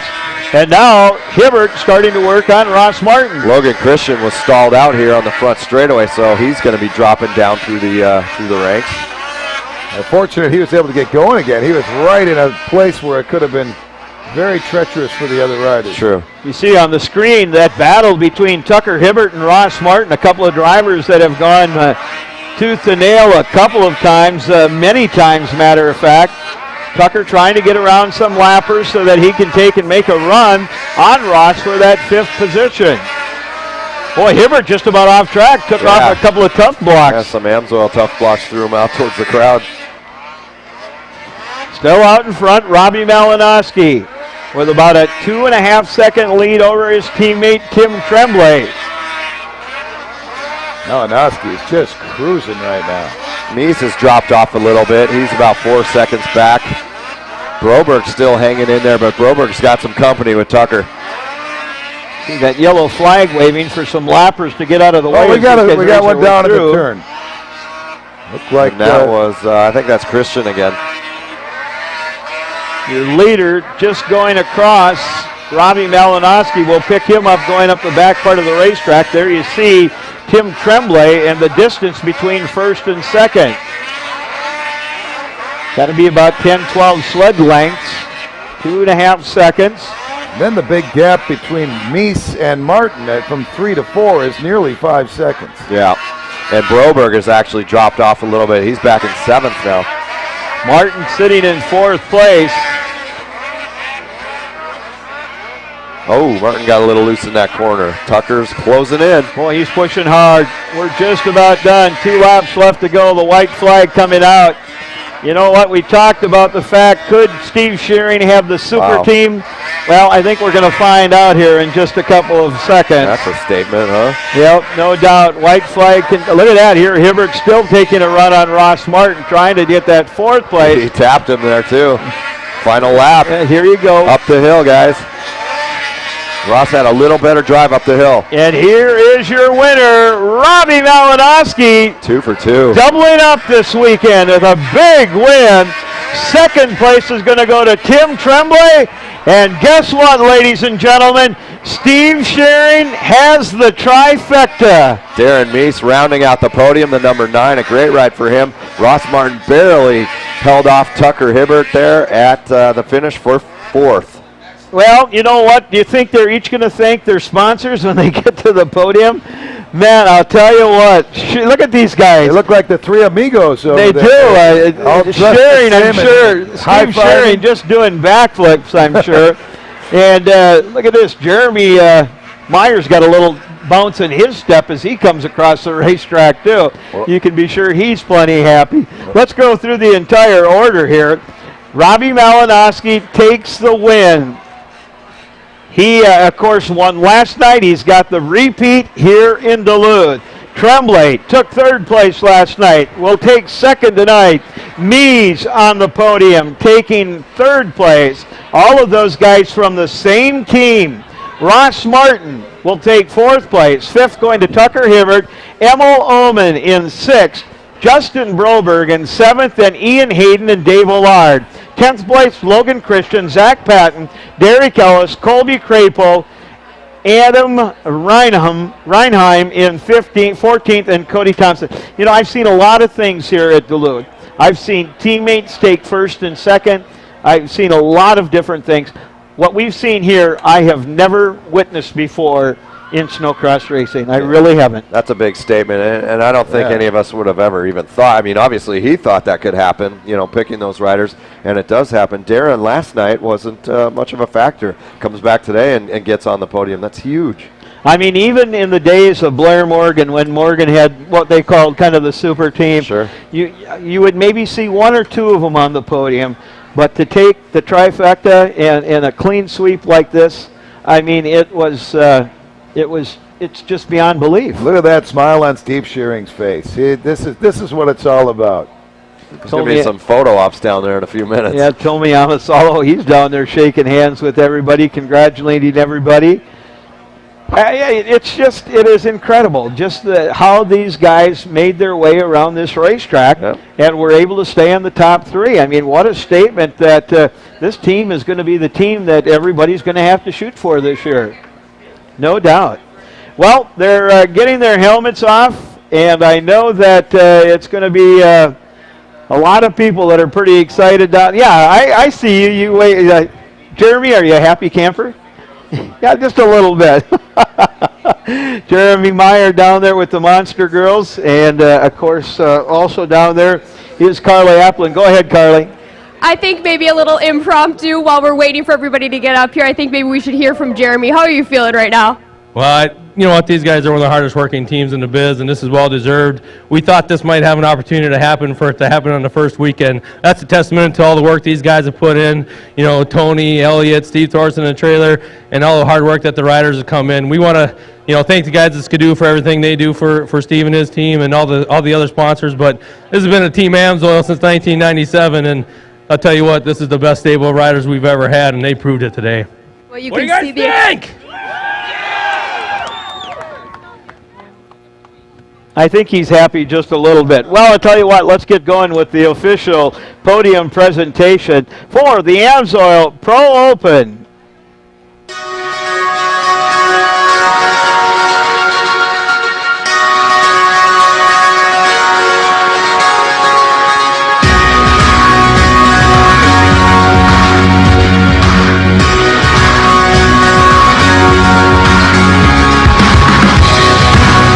Well, here's your podium finishers for the AMSOIL Pro Open Round 2 here at the AMSOIL Duluth National, presented by Bully Dog.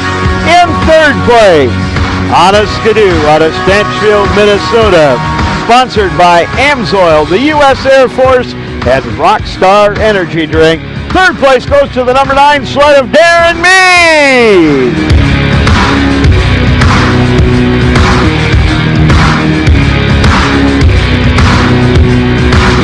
In second place, out of Quebec, Canada, racing on the number 11 Skidoo.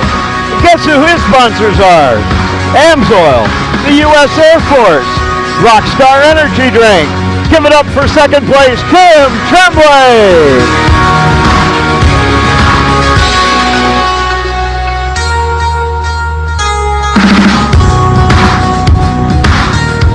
And he goes for the repeat. He's going to keep that number 4 red plate, I can guarantee you that. In first place on Lino Lakes, Minnesota, on the number 4 Skidoo, again racing for AMSOIL, the U.S. Air Force, and Rockstar Energy Drink, qualified number 1. Won last night, wins again today here at the AMSOIL Duluth Nationals. Ladies and gentlemen, your winner in the AMSOIL Pro Open Round 2, Robbie Malinowski.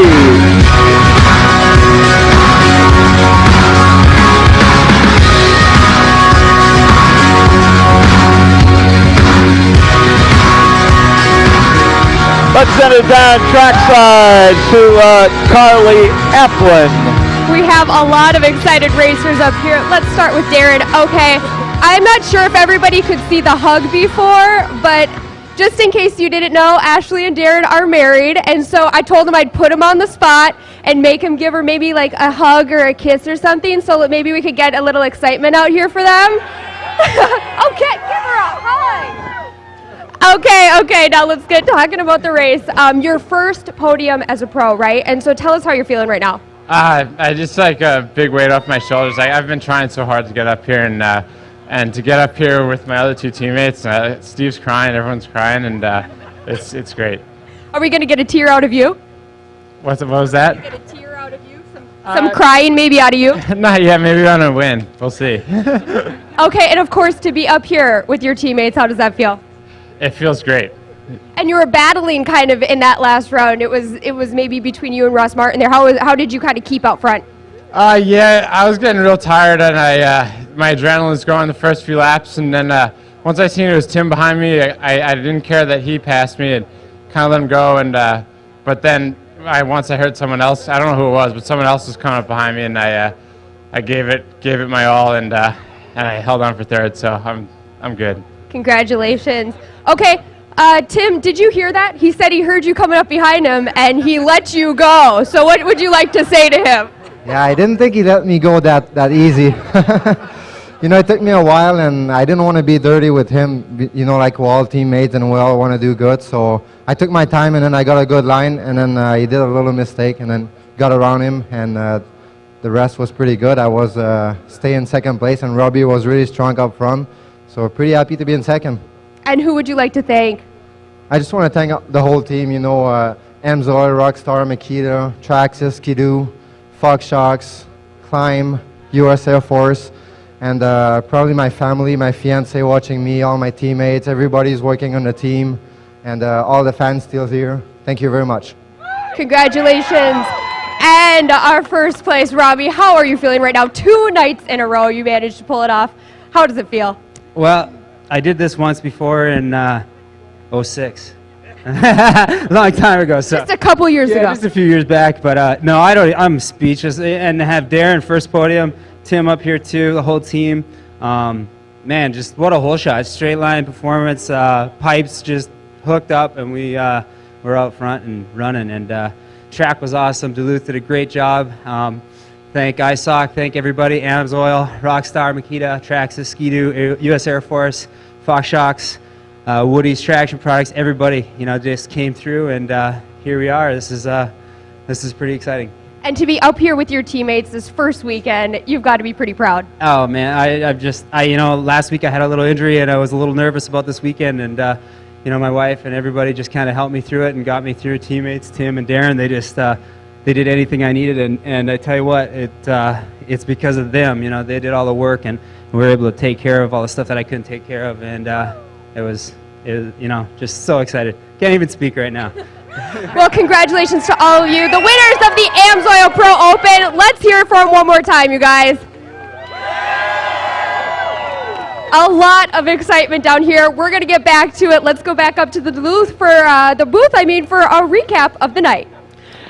Thank you, Carly. Great job down there. And again, hats off to Steve Shearing and, of course, his race team. What a job. And like I said, matter of fact, Frank, Steve's dad, stopped in here and he says, "Have you ever seen that before?" No, I haven't. Like I said, that's got to be a first for Snocross racing, that a team like that is that dominant and takes the top 3 podium spots. Earlier this week, the Shearing team went up to 2 Harbors, just north, about 26 miles, and did a nice thing and provided a scholarship for a young man. I met that family here, and they were very thankful to the Shearing team. So it shows you they're doing good things and getting great results here on the track. Keep an eye on Darren Meese. This is going to build some big confidence for him, and he's going to come out swinging the next few rounds too. Now, one thing that we want to add that they didn't do down there, of course, the Stud Boy Hole Shot Award at each race. Of course, Stud Boy makes that donation to the Pink Ribbon Riders in the name of the winner of the hole shot here in the AMSOIL Pro Open Final. Robbie Malinowski won it last night. Robbie Malinowski wins it tonight. So a couple of checks going off to the Pink Ribbon Riders in his name. That's pretty special. Ron Patton doing a great job there at Stud Boy. That's a great foundation too, and I've seen it. It's a big thing in the snowmobiling industry, and it's a great cause. I think Robbie Malinowski has said, "You bring on all these newcomers, I'm going to stick around and be more than just a part of this for a while." He said he hasn't done that since '06. And the big thing is that.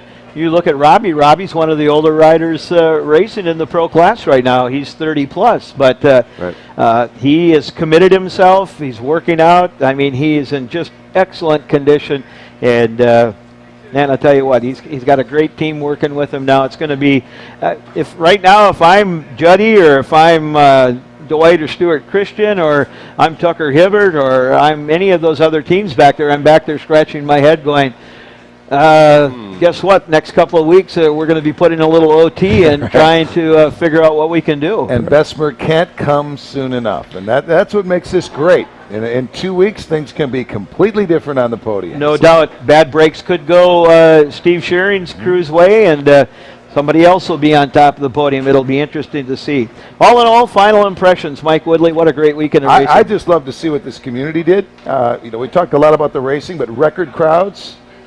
Over $5 million raised for this community, or part of the business created, and I just think that the racing's fantastic and quality people. I'm involved in a lot of other sports and broadcasting in them. I just think the camaraderie and the competition and the spirit of what's going on here is amazing. And I commend everybody and I applaud everybody for their part this week. Very good, and it's been great having you in the booth. Dave Deringer joining us here this weekend, helping out. Your final impressions. Wonderful crowd, wonderful event. Robbie Malinowski knows what's going on right now. He's got it dialed. Well, it'll be fun, as we mentioned. Our next race coming up in a couple of weeks in Bessemer, Michigan, at Blackjack Mountain. We invite you, of course, to go to the isocracing.com website or one of the social medias to get all the latest information as far as the finishing order and the points after this race here at the AMSOIL Duluth Nationals, presented by Bully Dog. We hope you'll join us. And don't forget, this race is going to be the first race that's going to be featured in the new CBS Sports presentation starting December 30th at 9:30 Central Time, 9:30 a.m. Central Time. It'll run 16 weeks in a row, so you won't have to be looking for it on certain Sundays. It is going to be every Sunday. And I'll tell you what, Andy Hunt and those guys have told me some of the footage that they've gotten off some of their camera shots and the GoPros and that. It's going to be awesome, so that's going to be fun to watch. Absolutely. And then the last thing we want to remind people about is next week in the regional race at Quadna Mountain Park. Great time for you to go down and do some practicing outside of Hill City, and of course stick around for a great weekend of regional racing with the folks from ISOC down there. Gentlemen, thank you once again. Mike, it's been a pleasure working with you. Dave, thank you so much. I want to thank you out there for joining us wherever you're watching from worldwide on the World Wide Web, and those of you that are still here in-house that enjoyed and were witness to some excellent racing, thank you so very much. We end up saying this. We've had great racing. This is a sport that is a family. And we look forward to moving on to Bessemer, where, again, we can meet and have some fun racing. It's very competitive, trust me, but we look forward to going out there and meeting all our friends there and bringing you, again, some of the best snowmobile racing in the world. On behalf of all the ISOC crew, we thank everyone, and, of course, all of our great sponsors that make this possible each and every week. Next year will be the 22nd annual AMSOIL Duluth Nationals, and we look forward to that. All part of the AMSOIL Championship Snowcross presented by Traxxas. Till next time, again, on behalf of all the sponsors and all the fine friends at ISOC and the folks that have worked so hard behind the scenes in production on the track, everywhere, thank you so very much, Mike Schroeder, for the entire cast and crew. Thanks so much. Good night. We'll talk to you soon.